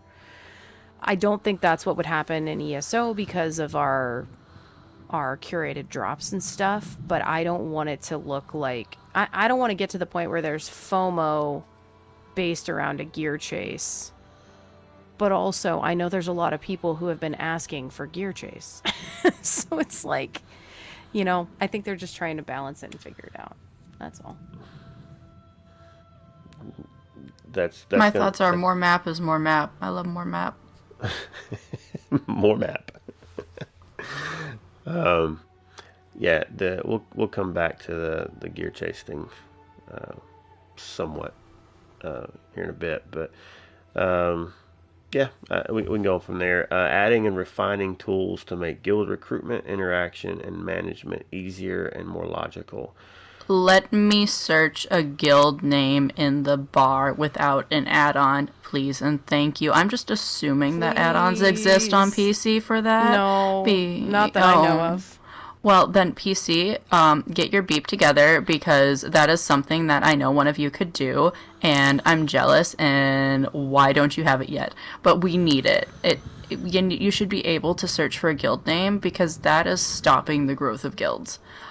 You can go on your forums, you can go to these places, and you can see a listing for a guild or hear about a guild, and there's, especially when it comes to like console, there's no way to contact those people if you don't know someone's specific in-game player name to get an invite, because you're just going through pages and pages of stuff if you might end up even in the right category, because some people don't even categorize their guilds right. Just there needs to be a way to search a guild by name. That's my thoughts.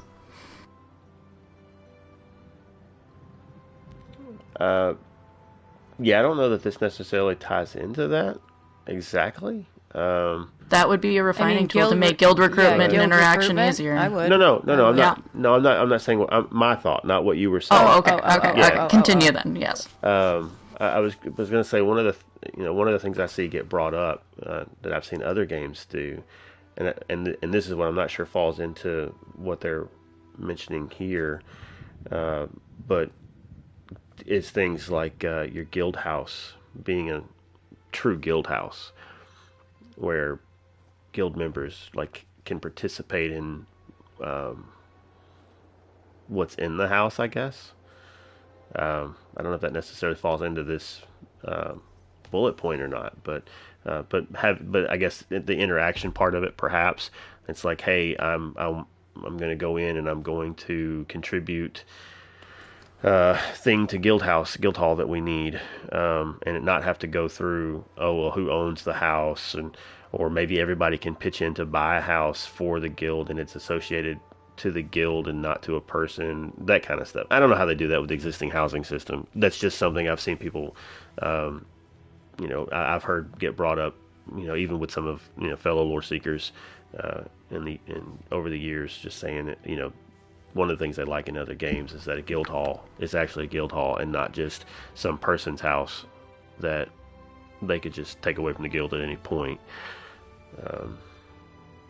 Anyway.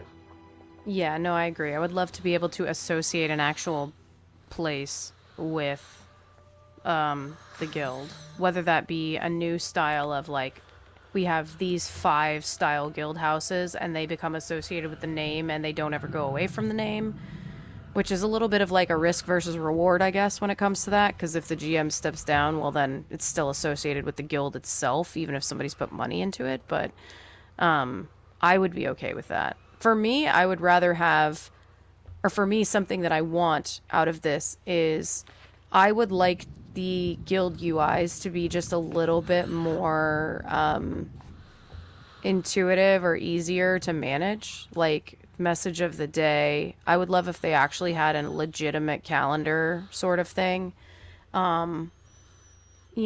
stuff like that. Because right now, there is a well, first of all, as someone who manages in two places, there is a vast difference between the PC UI for guilds and the console UI for guilds. Console UI for guilds is not bad. It's just, I don't know. I just feel like there's got to be a better way to look at both of them. And I would love to have a little bit more tools for organization and stuff. To be able to see a little easier how people are selling things in the guild store, for example, or listing things, right? Like all of that, when someone is added to the guild would be really nice. Like right now on PC, I have an entire list of people at the bottom that are all pending invites that have just been there for God knows how long. And I can't tell when they were added for me to even go back through in Discord and without hard searching for each individual name. So I would love to be able to have a little bit more management when it comes to that sort of thing. Okay. Like an invite sent on this date Yes. there. Yeah, or added to guild on, guild accepted on, stuff like that would be really, really nice. Now, I don't know what kind of a load that puts on the actual UI, but I would love something like that to make it a little more logical for people in looking at it, or organization. So, yeah. Okay. That's my 2 cents. All right. We don't necessarily have to bullet point all of this next stuff here. Returning user experience. I feel like they've been experimenting with this a little bit the last couple of years because they've changed it back and forth a few times. But they have, like they said, they've already kind of gone back to the original tutorial, and they're going to continue to maybe tweak that a little bit. I like the idea of visually improving base game zones. It'd be interesting to get some, find some good locations and get screenshots before and after just to see kind of the differences there. Because newer zones do look, they have made newer zones look better with newer textures and stuff. But going back and touching up the old zones, I think that's going to be a good thing.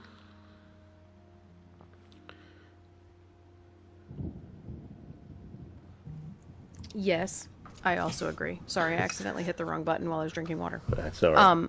No, I'm excited about this too. I think that the base game zones hold up okay, honestly, considering this game came out in 2014. But the way that, yeah, exactly, Crown, pretty sunflowers everywhere. The way that some of the sunflowers textures and that follow you everywhere you go, no matter which way you're yeah, facing. yeah, the grass already does that in the base game zone, so it's not really any different. But Right. just in terms of textures on rock faces and stuff, it got so much better in High Isle, Galen, around that time.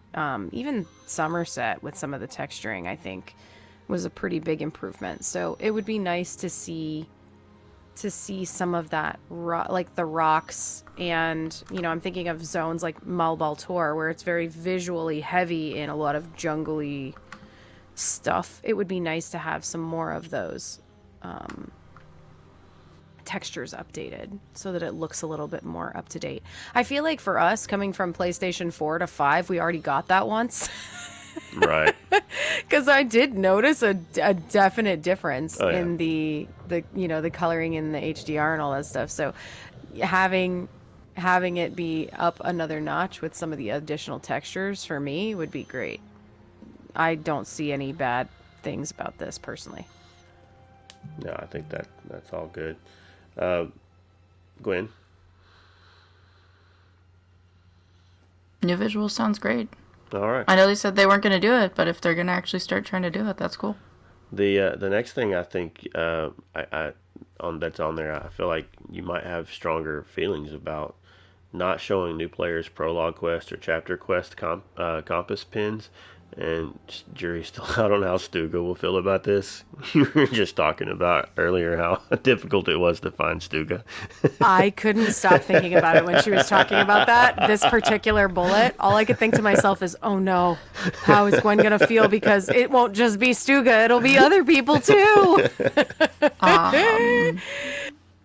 It took self-control to not comment on this while I was in the process of reading it. However, in my quest for Stuga, across a few different characters over the past 2 days, I've been experiencing this and kind of how things are laid out now for new players, and I'm curious to see how they will continue to change and tweak it, though it's definitely a better experience. I know I personally complained about Stuga, but where she is now compared to what things were, and Stuga is just an extreme example because we're all used to her being that iconic face. Where everything is now is where it should have been and where things should be for new players and how they're being introduced to the game. So I'm curious to see how they'll lay things out like that going forward with new things and other stuff. Yeah, I think a lot of what this boils down to for me is prologue quests. So like the prologue quest markers are visible very quickly. I think it would be nice if they held some of those prologue quest markers behind some levels, just because it's very easy to like pick up a prologue quest and be like, oh, now I'm in this other zone, but I don't know anything about how to actually play this game yet. Or like, why am I overdoing this prologue when I don't understand what's actually been happening? Like, how did I get here? So I think that if they could bump some of those, because I don't think they are currently, put those behind some of the levels a little bit, like lock it out to like 10 or 15 or something like that when you get bar swap. It's not that you can't go to those zones, but just you don't get the prologue quests until then. Granted, you can go to the Crown store and also grab them, but again, if they could lock it behind like, you can't take this until you're level 15, then, or like certain prologues at lower levels, certain prologues at higher levels for the DLCs, I think that would be really helpful. So that's one of the things that I think about is how many prologues there are listed, just in the Crown store. So, yeah.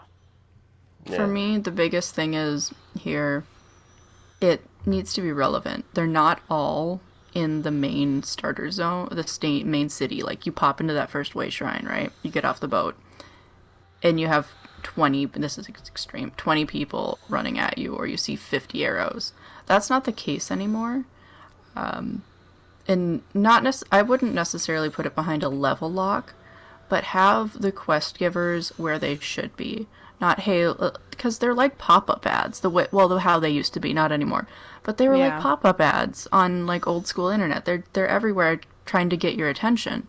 Yep. But like, well, we're gonna just jump back to Stuga. So Stuga, I've complained about this before. Well, they changed it. She's not everywhere. You can't find her in the Dominion. You can't find her in the... She's in the Daggerfall Covenant in one specific spot, and that makes sense because Hrothgar was initially supposed to be a zone that you go to because you're trying to recruit them for the Covenant. You help them out, and then they join the Covenant to help fight in the Cyrodiilic War. So that makes sense. And like how you find Quen only in the thieves' dens. Doing more things like that, having them where they make sense. But the ones that you can't move, having those behind a level wall, that does also make sense. Yeah, Crown brings up a really great point, too. He said prologue quests really messed my kids up because they only had base games, so they couldn't keep doing the story after they finished the prologue, and they were really mad. That brings up a great point, too, because a lot of the prologue quests take place in the base game zones so that they can be released before the chapter content, right? Mm-hmm. Or as it was previously. So that has become a problem just over time. I just looked in the Crown store. There's 13 prologue quests. And that doesn't include like the housing one and the other one. That's just 13 flat going straight into other content quests. That's wild.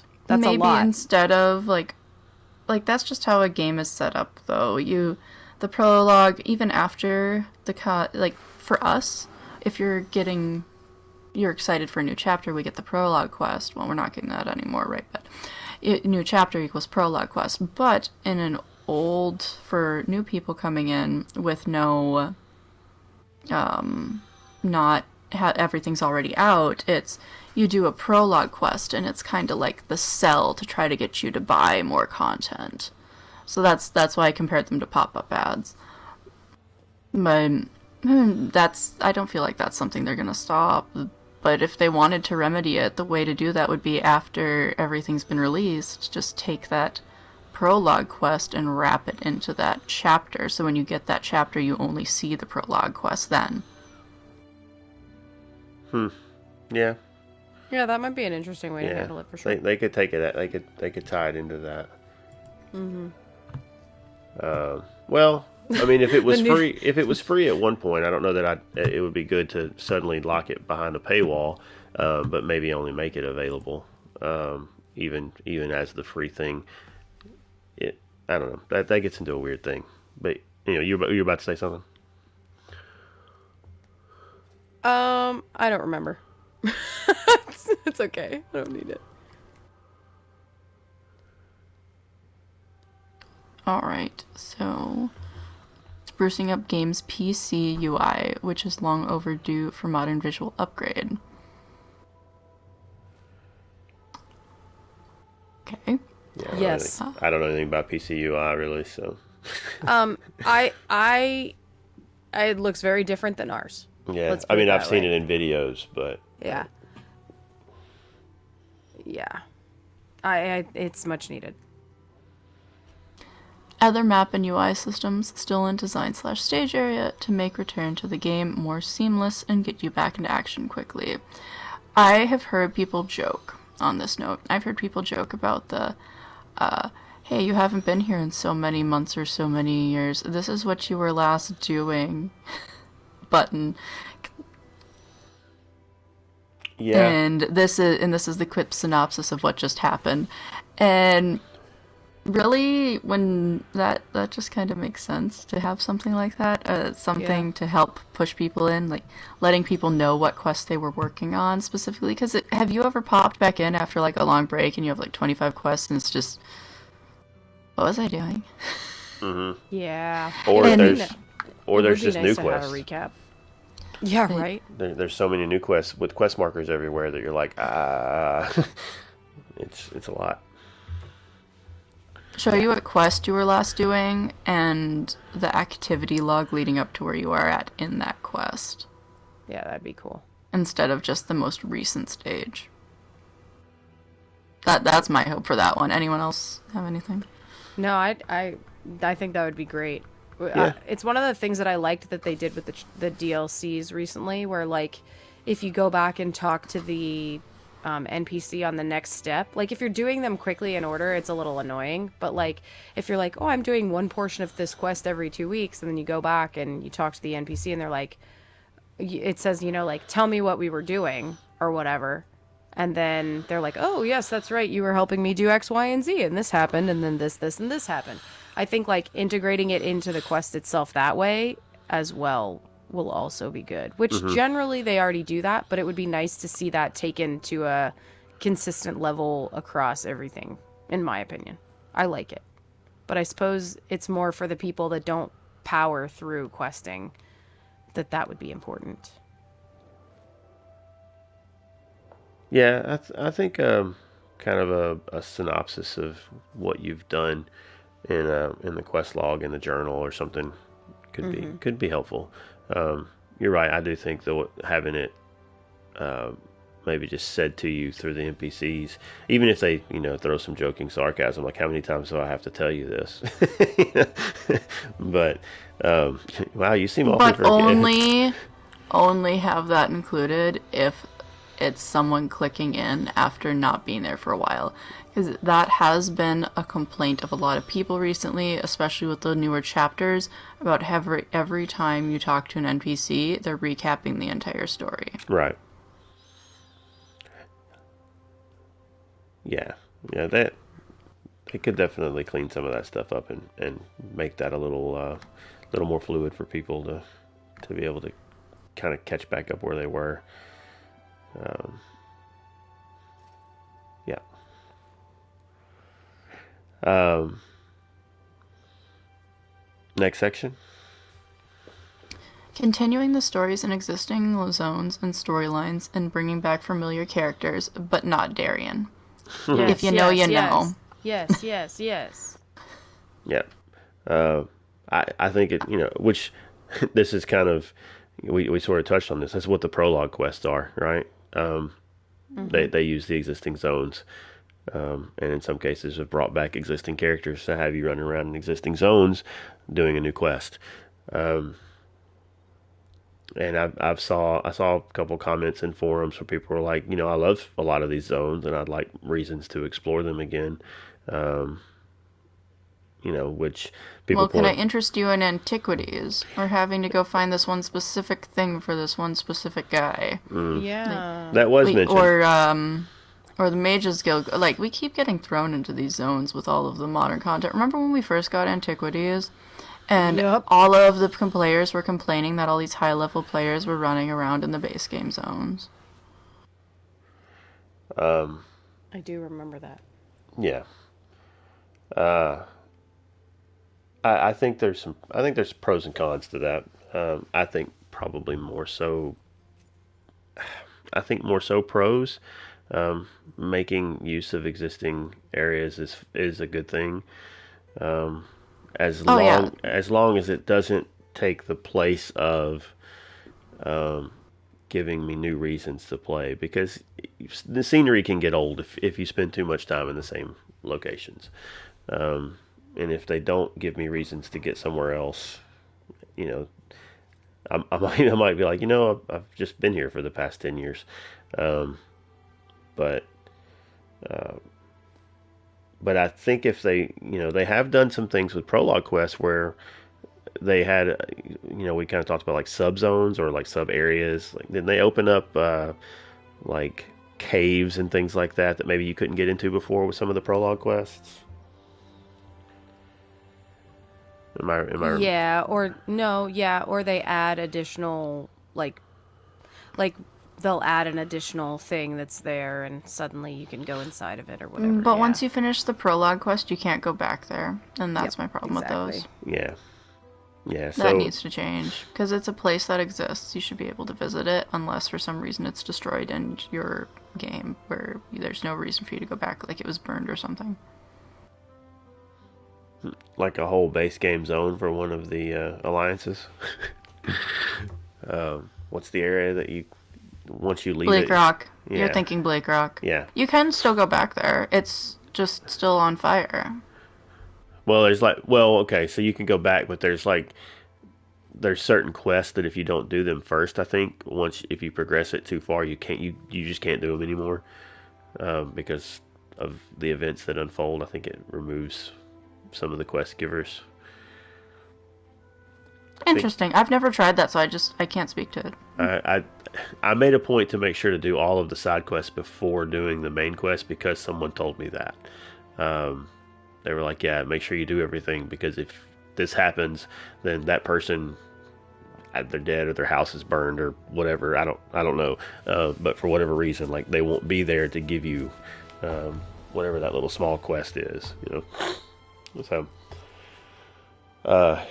so continuing existing zones. The next one, new stories on, Fighters Guild, Thieves Guild. Nobody likes the Dark Brotherhood, right? So let's kill someone.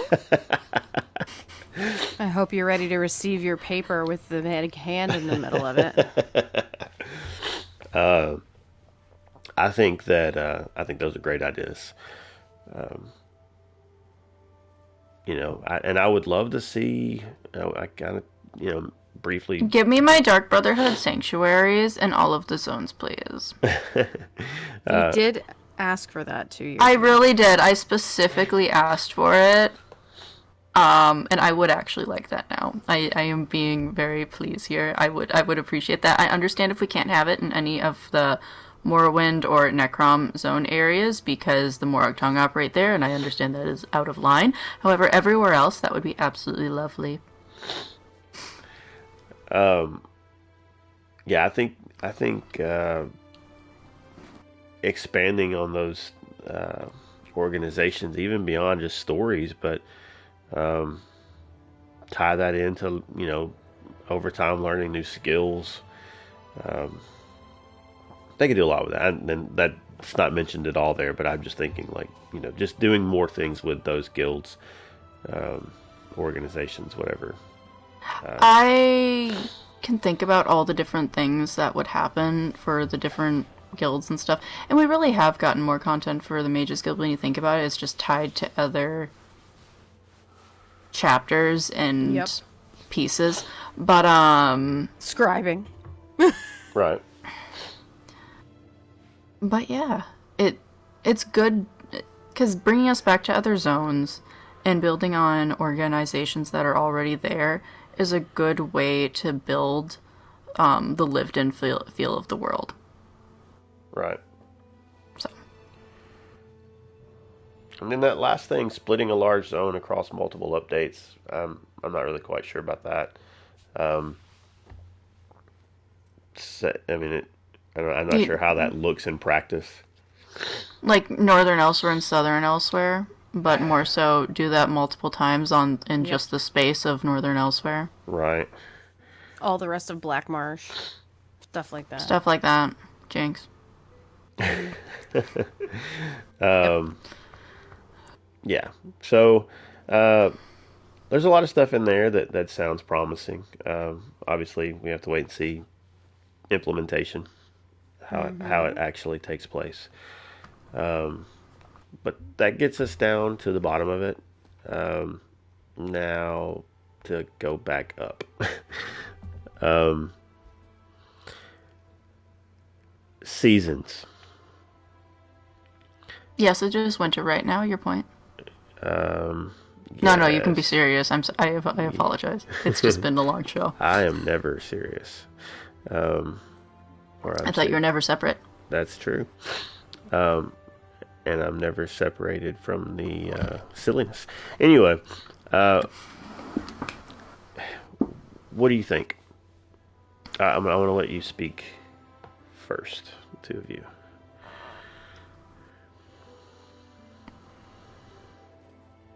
I guess to throw out some questions. What do you think when they say seasons? What do you think that's going to look like? What does that make you? I guess what does that bring to mind in terms of how a game like this would do seasons? For me, I would see seasons as a beefier version. I think seasons maybe might be a beefier version of a Golden Pursuit. That would be, I think, manageable for the community.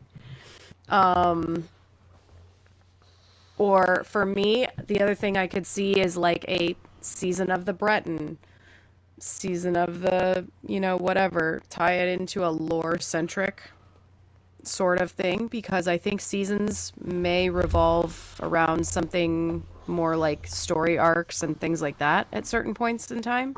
That's just my personal opinion. So I hope that they do something like that, right? For me, I hope a season has to do with the content that is being released and not the FOMO focus of you have 3 months to do this thing only, and it's never coming back or something like that. However, I also can see this being, unfortunately, looked at as a potential for how people might react to a battle pass sort of situation. Because we are under the Microsoft umbrella, right? And we know a lot of games have that as a current footprint, and it is successful in other games. So I think that there is the potential for them looking at that. So I think the biggest thing for me, or the biggest takeaway of what I hope happens with seasons, is that not having to adhere to a strict annual cycle that is expected will keep more players in the game consistently, rather than having lulls of inactivity that most guilds are currently getting due to the fact that the game is 10 years old, as well as the content releases the same time every year, and in the last 2 years we've only had quality of life updates in quarters 3 and 4. I mean, there have been some dungeons and stuff, but the focus has been on quality of life at the end of the year. So you lose a large player base, which is very hard for guilds to maintain consistency and to maintain events and to maintain all of those things depending on the ebb and flow of the year. So my hope is that a seasonal sort of footprint could help keep players in the game more consistently and longer throughout the year, because there will be more content to do, even if it's smaller bite-sized content. I also think it gives them the opportunity to do smaller stories that may not have been big enough for a large zone, or may not have been worthy of a large zone or a full chapter release. So that's what my hope is. My fear is that it's going to be like a battle pass situation. But I feel like with the history of this game, that I'm hoping they lean more towards the initial thing that I mentioned. If that's the case, I'm also not sure that calling it seasons is maybe the best. I don't know. I feel like a better name for the type of content other than seasons could help with some of the confusion or some of the worries that people have, depending on what they actually are doing. Okay.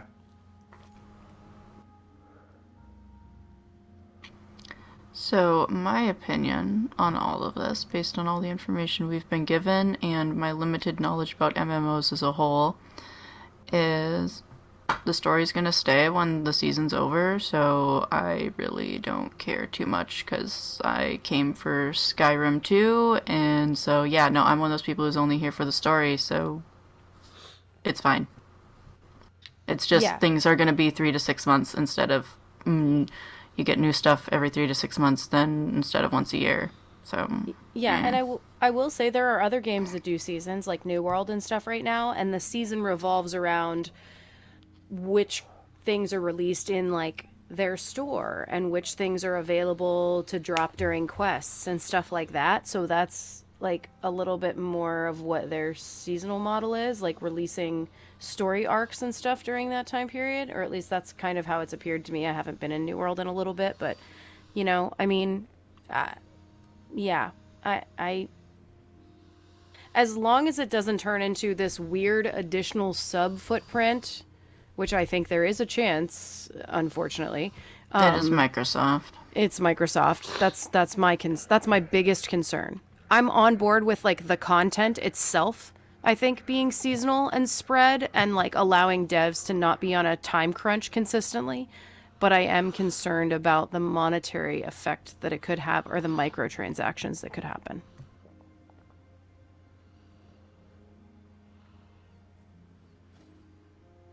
All right, Never. Tell us your thoughts on this. Okay. Well, let me ask you this question: have either of you, Crazy, you mentioned New World, and I know you've played that some, but do either of you have experience with games with seasons in them at all?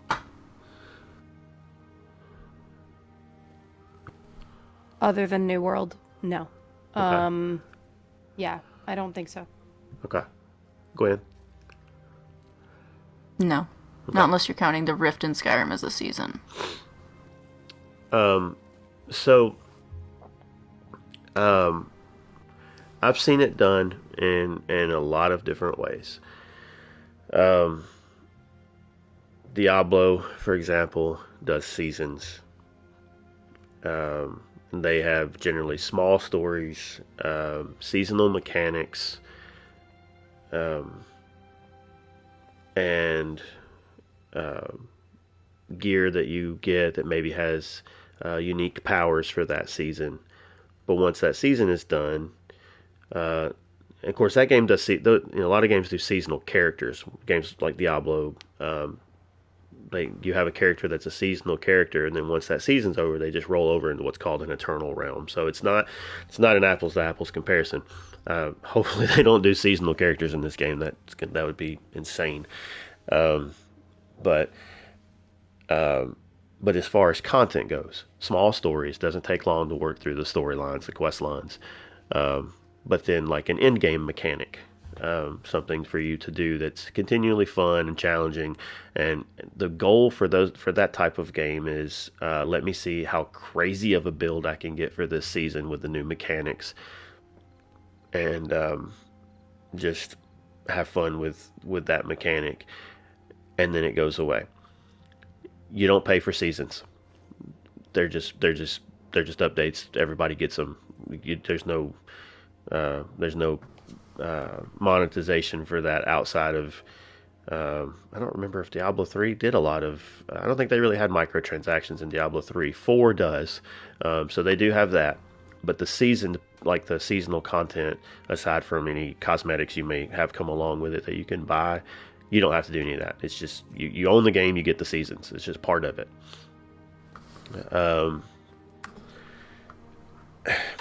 But they do have battle passes, and that's where a lot of games they do make their money on it, is selling a battle pass. Some games the term season and battle pass can sometimes get a little jumbled, because they get used a little bit differently. But seasons do often mean limited content. Like I said, in Diablo, when that season's over, that story goes away. In a game like this, I'm glad to see. That's one of the things I was looking for, because when I first read this, I was like, oh, so content that goes away. But Jess wrote in the forums, and I'll just read this real quick. It's short. Thank you for all the great questions so far, everyone. We are keeping a list to help inform what we need to answer and explain more later, and we will. One thing we do want to clarify today are the questions about seasonal content. Our plans are not to remove content such as quest, stories, and new areas like some other games do when a season is over. So quest, stories, those things aren't going away. Okay, so that's good. However, in the article itself, seasons of 3 or 6 months duration with a mix of themed story, content, events, dungeons, and more, that stuff won't go away. Store items.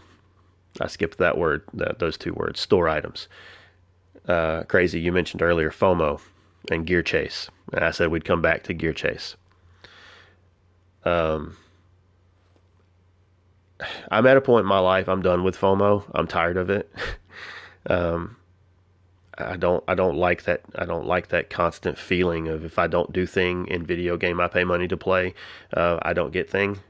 A lot of games do battle passes, and you buy the battle pass, and if you don't play it enough to get all the things in that battle pass, it goes away and you can't get it. You spent the money. There's no refunds. You just spent your money. You got nothing, or you didn't get everything. You paid for it, but you didn't get it all because you didn't play enough to do it. And I look at the Golden Pursuits. So a lot of games that do battle passes, or whatever they may call it, they have what's called a free track and a premium track, or whatever their terminology may be. So you have certain things you can get for free without having to buy it. That's what New World has. And then they have, I think Diablo has that. Fortnite has that. Call of Duty has that. Like that's the big model for a lot of people, is they have a free path, and it's like you can get some stuff on there, but you'll get a lot of stuff faster. A lot of them sell, like if you buy it, you get the first X amount of them immediately or whatever, but you get bonus things because you paid for it. And I see Golden Pursuits, it looks exactly like that. Now that we've actually seen it, you do so many things, you earn reward. You do so many more things, you earn another reward. You do so many more things, you earn another reward. Are they going to introduce a premium Golden Pursuit? Because if we're taking away the chapters, that's a monetization path that they're losing. They're not going to stop monetizing this game. I don't know, like, the question is, like, are we essentially going to get less content? Are we going to still get the 2 dungeons, every, what is it, second, fourth quarter, or first and third, or whatever it is? Will we still get 4 dungeons a year that get rolled into, that's all part of ESO Plus? If we're not getting that, then ESO Plus suddenly loses some value, because you don't get the dungeons included in that. And we're not getting the chapter, which, after a year gets rolled into it. So again, affects the value of ESO Plus for those that don't buy the chapter the first year it releases. And those chapters for the upgrades are $40, a year. So are they going to start selling a premium season pass, whatever they're going to call it, if they choose to do that? And how much is that going to be, and what's it going to include? I already feel like this game is very expensive to keep up with. If you're going to, have a subscription and buy the whatever thing, and every time you load into a zone, the first thing you see is a giant pop-up of the Crown Store. I mean, it's constantly asking you to give more money. But if they're going to start changing the content release to where, if we get less content, but they expect us to give the same or more money, the value suddenly goes down. And I don't know how that's the part that concerns me. A lot of this other stuff, I see a lot of good things, a lot of good potential from some of the stuff they say they want to do. But I've played enough games, and I don't play a lot of games with seasons. Like, I do play Diablo some, and I've done some of the seasons with that, and they're fun, but I don't regularly stick to them. I played a lot of Destiny, but I didn't get into the Destiny seasons stuff. Like, I think I dipped out before that became a thing. Because it's that constant, if you don't play during this time period, you don't get to enjoy this thing, which to some extent is fine. I don't necessarily think everything should always be available all the time, and there shouldn't be reasons to play. But if you're monetizing that, that's the part that concerns me. I don't want to see more aggressive monetization out of this, and that's what I'm afraid we're going to see. And we keep saying, well, it's Microsoft, but the heavy monetization existed before Microsoft, so if anything, it just gets worse, because of what they're, because of now there's even more shareholders involved, bigger company, they want to see that profit margin increase, and looking around the game industry and seeing how so many developers have just, even successful developers, games that were put out that were good, people liked, sold well, a lot of developers got closed because shareholders didn't see the numbers. And we're, I'm concerned we're going to see a more aggressive monetization model, and that's what concerns me about this. So I am trying to be optimistic and say, well, maybe they won't go that far. But as I warned earlier, I'm probably the more pessimistic of the three of us when it comes to that. So off the top of my head, those are my thoughts. I think there is a good chance that we will feel that there's more monetization no matter what route happens. Because if they're not releasing chapters, but they're still going to be releasing small-scale content, they have to cover the cost of that somehow. Sure. So I think that there is every chance that no matter what they do, people are going to feel that in some aspect, right? They're going to feel that it's more of a monetization thing, and it's going to feel a little yucky at first. It's just how yucky is it going to get? In terms of what you were saying about content, I do not foresee the devs in this game, personally, and I know it may not be solely up to them, right? It's not their not their call Yeah, on they some of answer this to stuff, but shareholders. Yeah. right, they answer to the shareholders and they answer to other stuff. But I do not foresee them not releasing dungeon content or not releasing things on a decent cadence, right? Like, they may not be keeping up with the cadence they were on before, but if they are doing this seasonal model and don't have as firm of dates for certain systems and things that they're working on, then I think we may be surprised. My hope is that we see a little more content, even if it's smaller, right? Because they don't have to connect it together. They don't have to make sure that it relates to a chapter's progression of a storyline. If they're doing smaller scale stuff, that they can just be like, well, this month we're in Blackmarsh and next month we're in Hammerfell. Like, to me, that would hopefully lend itself to more content in many ways and not less. Now, do I think they're gonna like go blow out and do like 100 quests or something a season? No, nothing crazy like that. That's not reasonable. But I guess what I'm saying is I think no matter what with this change, it's gonna be like when the Crown Store was first implemented. If people didn't like it, you know, XYZ, but people just kind of are like, yeah, whatever, it's the Crown Store now. And the people that are cosmetic junkies, or that this is what they choose to spend their money on, don't mind it, right? You're going to have that same camp no matter what happens with this. We're going to have the people that are exactly like what you're talking about, Never, that are like, I can't keep up with this. It's, you know, I can't afford to spend $1 zillion a month on a battle pass or whatever, which me playing on 2 platforms, I totally get that. Like, it's already a stretch right now for me to keep up with ESO plus, right? So adding more monetization is not where I want things to be at. But I also think that it's a little inevitable with kind of what they're talking about, because they're going to have to cover the cost of development of things no matter what. The question is, how are they going to do it at this point? And in my opinion, it's not a if, it's a when. How is it going to look? Because are we going to buy into seasons, like you said? If we're not buying a chapter, but they're making the seasons or the battle pass or whatever they want to call it not terribly expensive, it may even out in the end. It's just you're not buying it in a lump sum, so it feels grosser. But the advantage to having it as a chapter, like you said, is the non-time constraint for whatever that chase is. Right. Well, and so the time constraint and all. So if let's take for example, it's $40 now for chapters, right? If they do 3 months for a season, they said 3 to 6. We don't know. You know, it may vary. It may be different each time. But let's just say they do it for 3 months, and each season is $10, and we get a similar amount of content.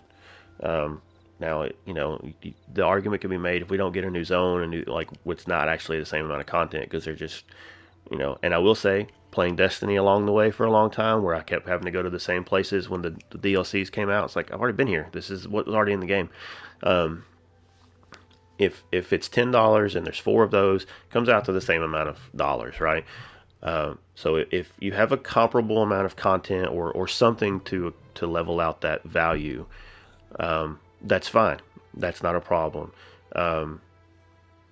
However, the time constraint thing. If I pay for if I have to, in order to get the season, buy this thing that comes with a pass that has things on the pass that I can only get during that season. Right. If I don't get to play and can't get those things, I still paid for those things. Right. They still got you. And now I don't get the things I gave them money for. Yeah.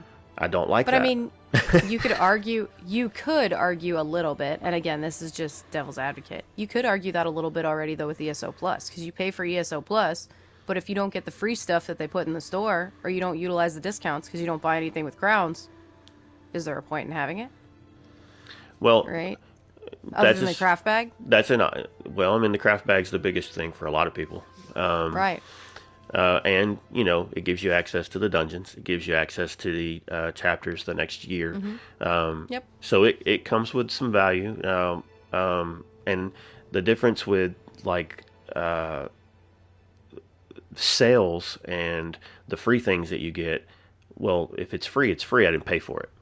If it's Right. a sale, it's money I haven't spent yet that I can discount if I choose to do so. But if I don't, that's not money that I gave them. I didn't get something for. Well, I guess what I'm saying is you're paying the sub that month already, so technically you didn't get something for the money you paid for, right? There was an additional piece that you could have claimed. I see what you're saying, but I don't equate those things. Yeah, I get it. I'm just, like I said, I'm just playing devil's Right. advocate. I'm not necessarily saying I fully believe that, right? Because usually they give you like a painting, right? Right. But I'm just saying there could be some argument for that on the other side. That's all. So there are. I don't. I can't. I don't play enough games regularly, and I don't buy battle passes um, to know that if games are actively doing this or not. But um, if these models have changed a little bit, but when you buy a battle pass, a lot of times there's like 50 to 100 levels or whatever, um, and you pay $10 or $15 for that battle pass, and it's good. It's usually good for about 3 months. That's usually, I think, about the ballpark time frame on those. Um, and it may have a really really great cosmetic as that level 100 reward, but you don't. But life happens, and you don't get to play. You gave them $15. Now, all of that stuff that was there that you could have gotten, if you had time to play it. Now it doesn't matter if you have time to play; it's gone. You paid them. Yeah. You gave them the money for digital Yep. items. Digital items, okay, that they now you can't get. So they got your Yeah. real world money for digital items. There are games that you can buy passes and they don't go away. You can do them for as long as it takes you to do it. That they don't take them away at the end of a season. Um, they allow you to earn that stuff whenever because you've given them the money already. So they say, you have this available. Yeah. Well, and I guess the argument could be made anyway that we're playing a game on a server anyway. We've already done that in a lot of ways. I mean, they could be like, "Hey, we're closing the servers down tomorrow," and there's nothing that any of us could do No, about it. absolutely. Right? So they've already done that essentially anyway in terms of transactions. That's one of the risks that you take with an MMO versus like an RPG, you know? Oh, for sure. But yeah, I mean, I think that's the hard part is there's arguments on both sides when it comes to that and to what people are willing to pay for in terms of monetization. This brings on a whole other conversation too. For me, is the whole like, and we don't need to necessarily get into it because we'd probably be here for another 2 hours, but it's the whole submodels of MMOs just in general because most MMOs subs really haven't increased in price alongside of inflation, considering how many years a lot of these MMOs have been out. Which I think is a testament to the studios wanting to retain their audience, right? Like they don't want to re-up. They don't want to be like, oh, the sub is increasing by $3 next year because XYZ, right? Because they know they would price people out. That would turn people off. But what is a reasonable price for what you pay versus what you get with subs in different games, and what are people willing to pay for the game that they like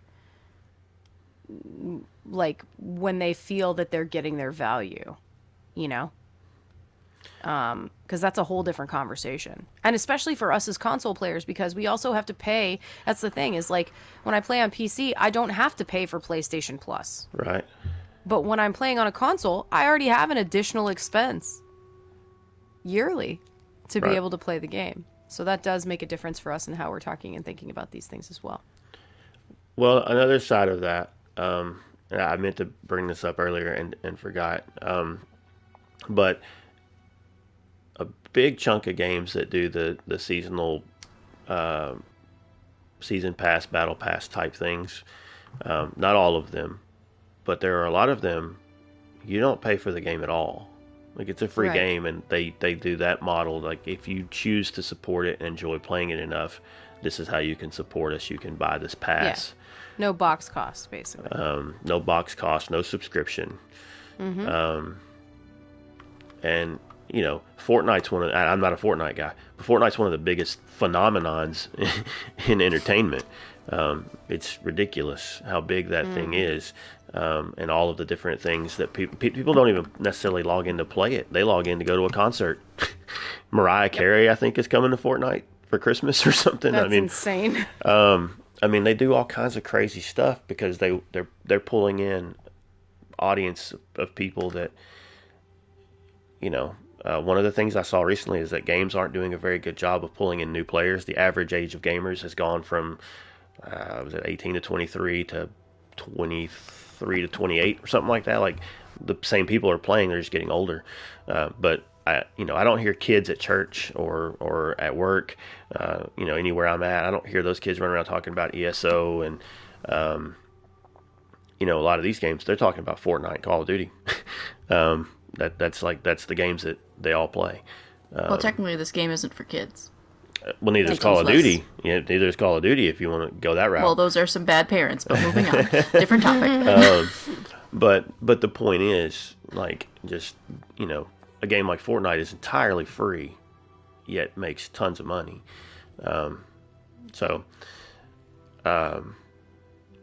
I don't know. That's my concern. It comes down. After a while, you start evaluating value. You talked about the value of the sub. I think largely ESO has, and I can't say from experience of other MMO subs. I don't play other MMOs with a sub, but I think with what you get for the sub, if you're going to be invested in the game, I think it's a pretty decent bargain. I think the fact that they give you, which I'm not a big crown store guy. But I think the fact they give you more crowns than that same amount of money would buy you if you just bought crowns from the store on a normal price. That's pretty, I think that's reasonable. Giving you access to, basically the entirety of everything that gets released at some point, minus classes and things like that. I think that's not a bad deal. But if they reduce the amount of content, and we don't know this yet, so this is the speculation part, but if you reduce the amount of content that we get in that subscription, or for our dollar per year, then the value kind of goes down a little bit. So that's my concern. That's was my immediate thought is, oh boy, where is this going? And for all of the reasons that I've laid out. So I won't beat on that too much more. I think I've kind of hammered that enough. But that's kind of my thought.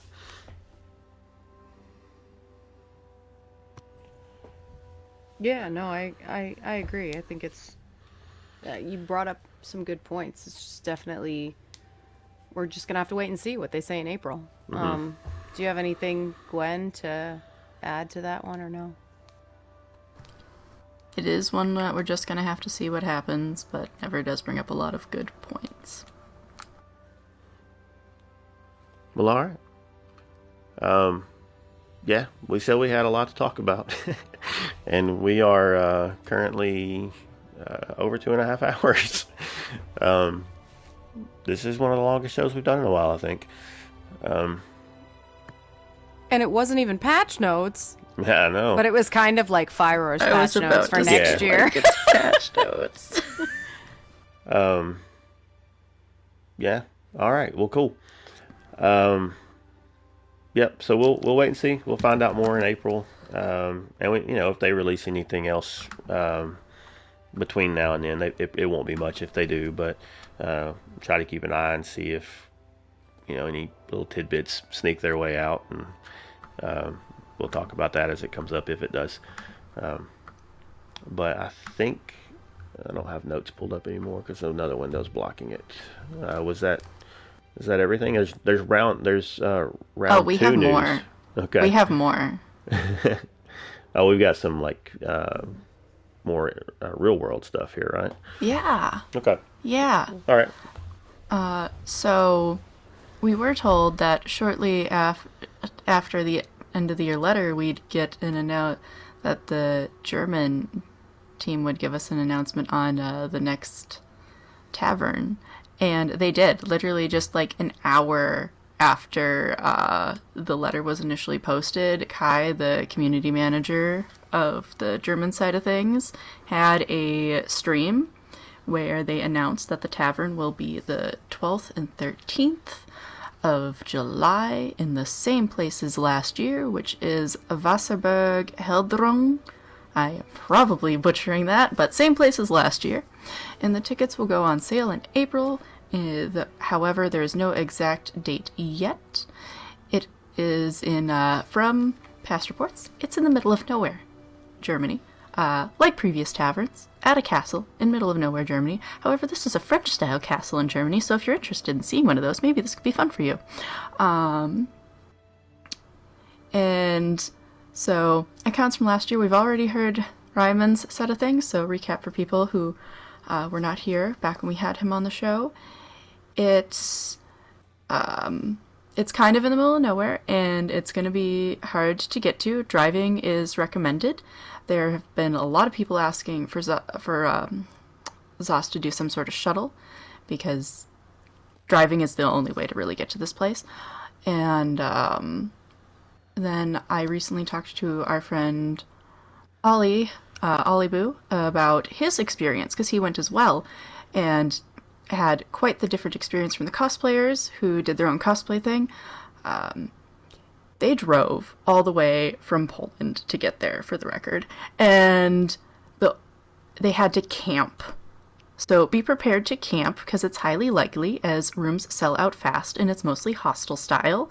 So even though they say it looks like a place with a lot of rooms, not really for the amount of people, and the only person or group that either of our friends knew who got a room was a German raid guild group. So once again, it's probably going to be more camping, and July 12th and 13th. So just look forward to April, and if you really want to go, make it work. I'm going to try to. I don't know that I'll be able to, but I am working on getting my passport updated, so That's a good start. We'll find out.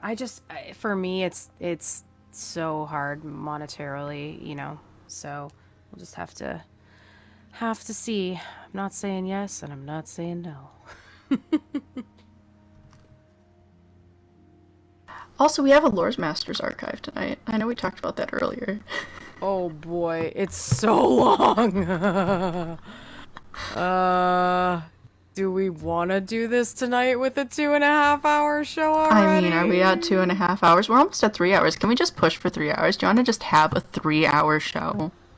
Oh boy. Gilligan's That's probably episode. unfair to our listeners. Thank you for sticking around this long, though. Gilligan's episode. A 3-hour A 3-hour tour. A 3-hour show. Yeah, this is a fairly long read.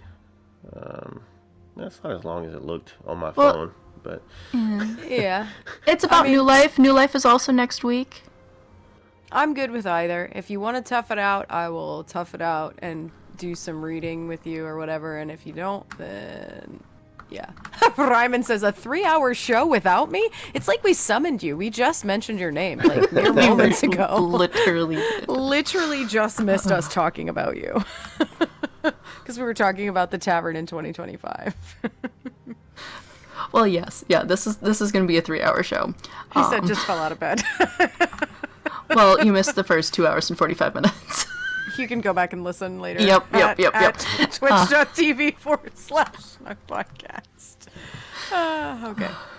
Now then, I guess we'll read it. We'll just read it. We'll have a 3-hour show. It'll be fun. Here we go. Lore Master's Archive and Tamriel's Holidays.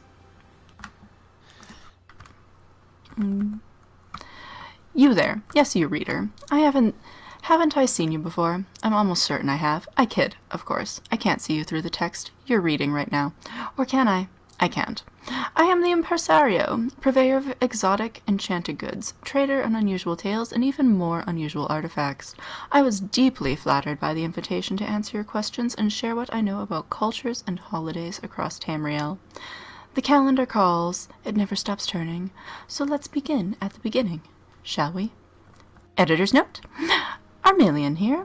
Stepping in for Gabrielle on this outing, she's been called away on important business and left the series in my eccentric hands. Don't worry, you should only have to roll along with me for a series or two before she returns. Let us know what you think through the usual channels.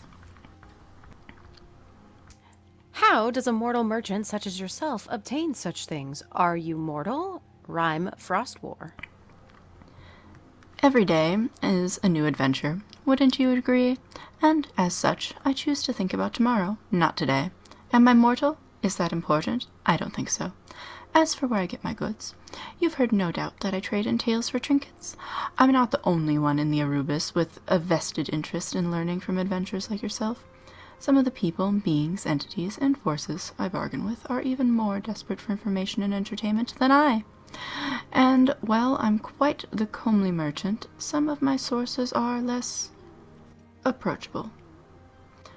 The result? I happily play the part of middlewoman for unexpected and aberrant treasures in exchange for word of your latest and greatest adventures. I envy your logistical mastery during White Strike's mayhem. How does one manage to supply such impressive inventories across such vast and fluctuating battle lines? Lady Mineran. I have a lot of help. You've no doubt met Phyllis, and perhaps Nanulaire. Once artifacts are acquired from my bargain buddies, I work with a whole network of associates who deal in the eccentricities of moving goods across this grand and glorious realm of ours. I have an armor guy, a house lady, and even briefly had an imp guy. I make whatever connections I must, on Tamriel or beyond, to get what you want straight to you. Lord Ha Lugzek, or Hollowjack, is something of an enigma. His realm has many similarities to that of Vermina, Nocturnal, Mufala, and even Hirsine. Was Hollowjack directly created by any of these princes? Does he serve or associate with them? An anonymous daedrologist. Daedra lords are like a child with their mother's sword. All the threat and none of the discipline. I should know. Deterfis is a carving from the shell of the hunting grounds, and you know that old saying about the Daedra and the realm. So, make what you will of that. I'd be less worried about where Hollowjack, or whatever he's calling himself now, came from, and more worried about what he wants. He gets more powerful every year. Isn't that alarming? During the New Life Festival, we learned from Petronius Galenius about the Old Life tradition. However, there was a time I observed an indistinct spirit. Would you kindly help me to understand who they were or what this spirit is meant to represent? Dagoth Corvia, scholar of the Clockwork Curios. As I understand it, these cultural rituals are meant to be self-reflective. You know, I like New Life to be about the really important things in life, toys and treats. But for some people, the calendar's transition is a chance to pause and think back on the year. Not something I particularly like to do, but I hear people talk. So I just asked Petronus directly. He said spirits without a distinct form are likely dearly departed and deeply personal to you, but lack the spiritual strength to appear fully formed. I've heard travelers say that the old life tradition prompts reflection on their past adventures. Maybe that featureless ghost represents someone closer to you than mouldering old Prince Naaman or the Main's dead sister. But what that means is up to you. What is the relationship between New Life and Saturnalia? When I was a kid, I was taught that Saturnalia was a holiday unique to us Bretons, but now I see everyone from Nord to Khajiit talking about it as if it's a synonym of New Life. Not only that, but New Life traditions like decorated trees or gift-giving are being attributed to Saturnalia these days, too. Can you help clear up this conundrum? Everyone has their own version of the New Life Festival, and across the continent everyone grew up with their own traditions and ideas of what the end of the year means. Ever asked an Argonian about all the New Life Snow Nords like to talk about? You're going to get a lot of blank, unblinking eyes. So why has Saturnalia become so popularly connected to, even synonymous with, New Life? 3 words. My lady, word of mouth. Wayrest is a trade hub connected across the continent. The Lion Banner may not be popular in eastern and southern Cyrodiil, but goods stamped with the symbol sell, sell, sell. New Life is so connected with the Saturnalian part of the calendar because the enterprising merchants of the Daggerfall Covenant have collectively agreed what's sauce for the goose is sauce for the gander. To say it in a different way, my lady, the almighty coin is why you now see them called Saturnalia trees, Saturnalia decorations, or what have you, because they sell. What information can you share on the holidays in Morrowind, homeland of the Dark Elves, Inari Telvanni? Some say dark elves are taciturn, ash in the mouth like the land they live in. I've never found that to be true. People are people everywhere, you know, but it is true these days most Morrowind holidays are given over to veneration of the three and contemplation of their various ideologies. Not my cup of sheen. Before them, the Chimer, like all elven cultures, had beautiful and complex holiday traditions. They picked and packed to carry with them as they left the Somerset Isles. The minor keynote of ancestor worship in Dark Elf spirituality today was the heart of the chorus back then.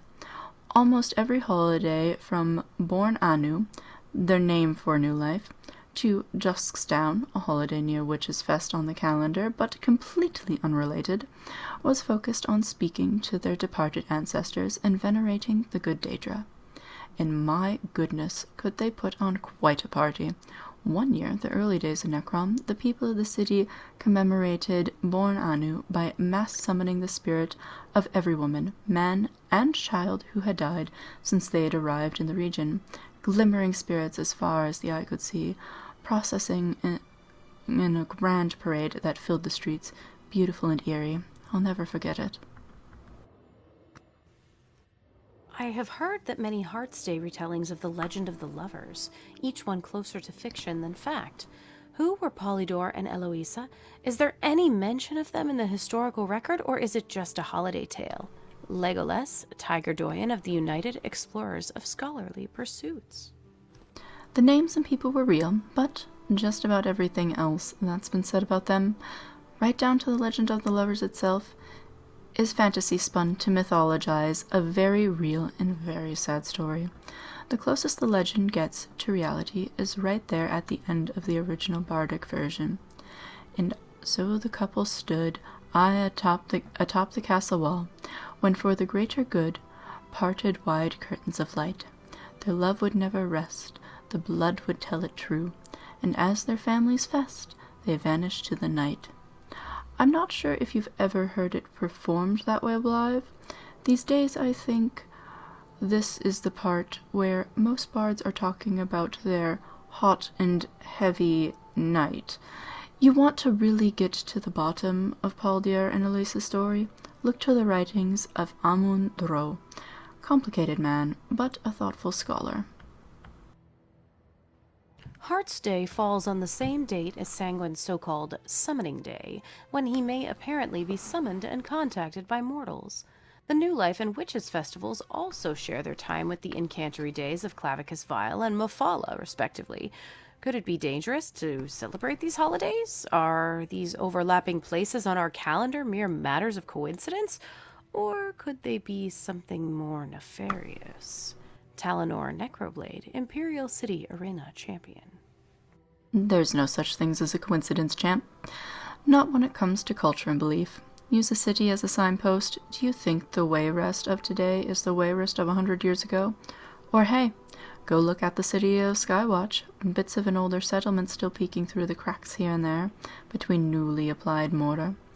It's the same with religions, cultures, and holidays. Daedric summoning dates get appropriated by newfound religions to sanitize unpopular ideas and solidify worship of the new over the old. Sanguine likely has opinions about that, sure, but unless you're as bored as Molag Bal, most Daedric princes are too busy to invade Nirn over something as simple as a holiday usurped here or there. The real danger? Jester's Fest, building to something nasty, but you didn't hear it from me.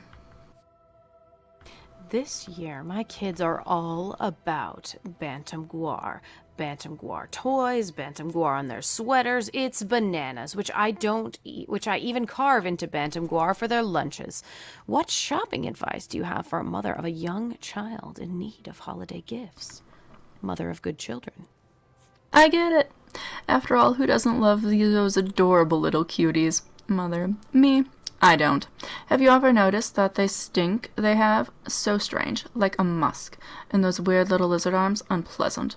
My advice for a mother of young children is to seek out the sauced Bantam Guar wings sold near the Mournahole docks. Delicious, and far more likely to have a positive impact on your children than a faddish seasonal garment.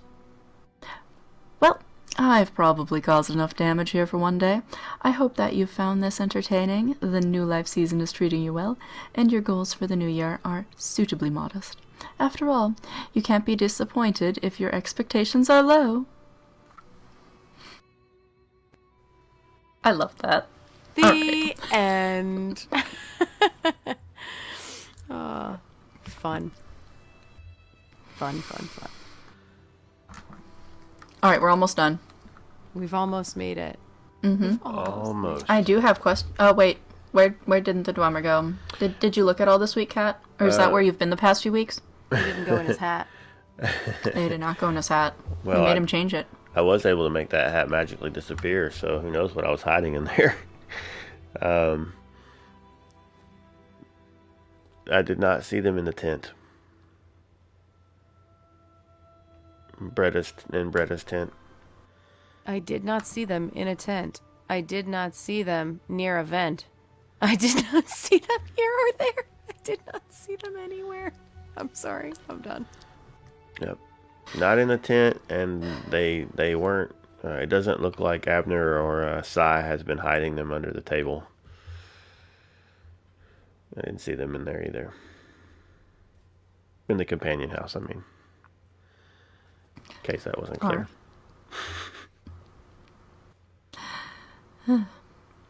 So if that companion house is actually like abandoned and has been for a while, yeah, no. The Dwemer would also be very indeed much so gone too, wouldn't they? Anyway, no more murder hobos. I do have questions for you this evening. So who have you thrown a mud ball at so far this year? And have you completed the 5-claw guile, or did you have Tanlorn help? And who did you write a letter to for Old Life? Wait, no need to tell us. You're supposed to keep that secret. I haven't thrown a mud ball yet. That's actually my quest that's up on the actual quest log right now. I have done the 5-claw guile, and I actually got the achievement from it, finally, for the first time in 10 years. I don't know why I didn't have that, but apparently I sucked at doing lockpicks until recently, I guess. And I'm not telling you. Good job. Just some people in Skywatch. Did you do one of the alliance leaders? That's an achievement. You have to do all of them. I did pelt one of them, but there was a guard nearby, so I ran. I was like, haha, got you with a mud ball, bye, and just fled. The 5-claw guile, that's the pick all of the locks on the safe thing. Mm-hmm. I have not done that one this time around yet. Who did I write a letter to for Old Life? I haven't done that. I haven't done that this year. All right. Announcements. We made it. Announcements. We've made it. Mondays with Moki, Fishing or Cyrodiil. We'll see what happens when we get there. And that is on Mondays at what time again? 9 p.m. Eastern. 9 I believe. p.m. Eastern. That's think the one we that mentioned an hour changed, later. right? Yes. Yeah. And then Treacherous Tuesdays. This is a dungeon day. This is where people group up and try to do dungeons together. Is there an achievement or something you're looking for? Try to get together on Tuesdays to do things. And then we have Fearless Friday with Arthuria Dragoon doing the Undaunted Undaunted. We Undaunted. are Undaunted. Undaunted. We are undaunted. I was muted and then I almost messed up. Pledges. That takes place also again around 8 Eastern. Yes. Okay, Yes. this one is that 8 one Eastern. is 8 still. Yep. 8 Eastern. All right, good. Mm-hmm. And then And then. And then- trial. Dun, dun, dun, dun, dun, dun. Finally, long overdue. We are aiming to do a trial Saturday, the 28th at 9 p.m. Eastern. It's going to be Lucid Citadel on Story Node. If you are a PlayStation lore seeker, or you are one of our PlayStation friends who listens to the show and you would like to join, let us know. The sign up is in the Discord. Yes, very good. I will keep you alive. Can't I will confirm. keep you alive. She's- I can. Can't I confirm. can. She's good at that. Yes, Yeah. have been healed many times by Gwen, so. Because I like to stand in stupid. Well, you're the tank, so you're supposed to stand. You guys stupid. are better than any trial dummy when it comes to having to try to learn how to heal really, really good. That, now that I have healed that one time, I'll agree with that statement. Oh boy. Bless you. Bless you, Gwen. No. It's a blessed springs, healing springs, whatever. Mm-hmm. Healing springs.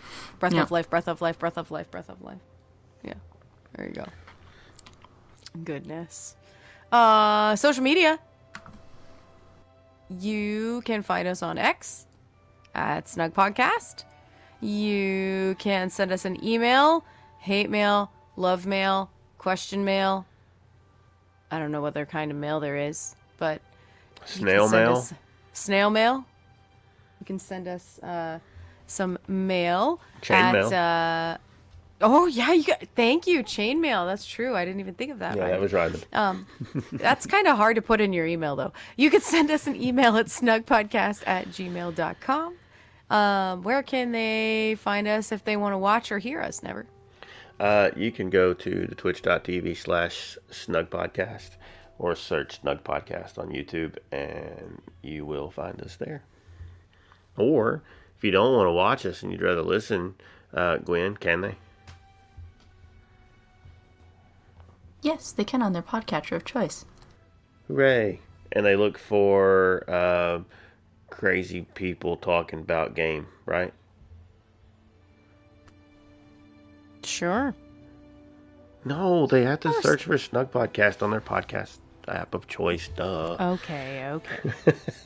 Although now I'm curious what you'd find if you search for crazy people talking about game. I'm gonna put it as one of our tags. You know how some places you can set custom tags. So That should be one of them. yeah. And if you are interested in being a lore seeker, you can do that by going to loreseekers.club. It's got all the links you need. You will need Discord. And just get in a Discord, and once you're there, fill out a brief little application process, and we'll get you in the game, usually within a couple of days. And come hang out. But even if you choose not to do that, we thank you for hanging out with us here or later listening, whichever way you're choosing to do that. We know this has been a long episode, and we didn't know how long this would go at the start, but if you made it this far, if we have long episodes in the future, the nice thing about the audio format is you can just listen in pieces as you drive or whatever. But what? Anyway, We're just having lore-centric loopholes in the chat about It new life trees. It was asked how do Bosmer do new life trees, because we have a new life tree in the Snugpod. I said imported from Skyrim. okay. And then Crazy started getting kind of silly about it. But little lore lesson here, brief lore lesson. I know this is really long, but brief lore lesson. Wood elves aren't necessarily themselves. There are levels of Green Pact, but wood elves do actually make deals and stuff with like the wood orcs. That's how they get their kindle pitch and their firewood.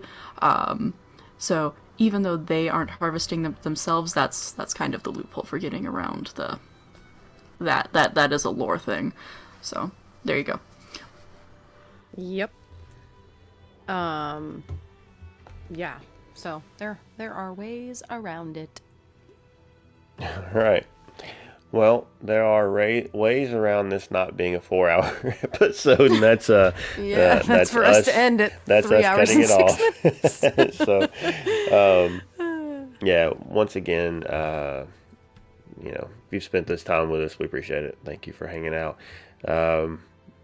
Christmas is between now and the next regularly scheduled episode, so. And normally that's release day. So if I can get around to it between now and then, if you weren't here live, then maybe you get to listen to this on Christmas drives to families' houses or whatever you might be doing if you have a long 3-hour drive. Oh my gosh. Well, in that case, we should extend this 2 more hours, and then it will last my whole drive tomorrow morning. Well, we could just we could answer Raimund's question. No. That would just take the other 2 hours. No, we're gonna save that for next week. Okay. We'll start off with that before, as long as there isn't a lot of crazy news this coming week, which it's the holiday week. There probably isn't. Next week we will be doing our end of the year wrap up and talking about what each of us thought of this year's events from what we've done of it. Yeah. Okay. All right. Well, again, thank you for hanging out, and hopefully we can get back next week. But until next time, have a good week. Have a good Christmas if you celebrate. If you don't, just have a good week. But enjoy some time with family and friends, and be a decent person. And we will talk to you next time. Thanks. Sleep well, Tamriel. Ooh. That was in sync. Sleep well, Tamriel. Again.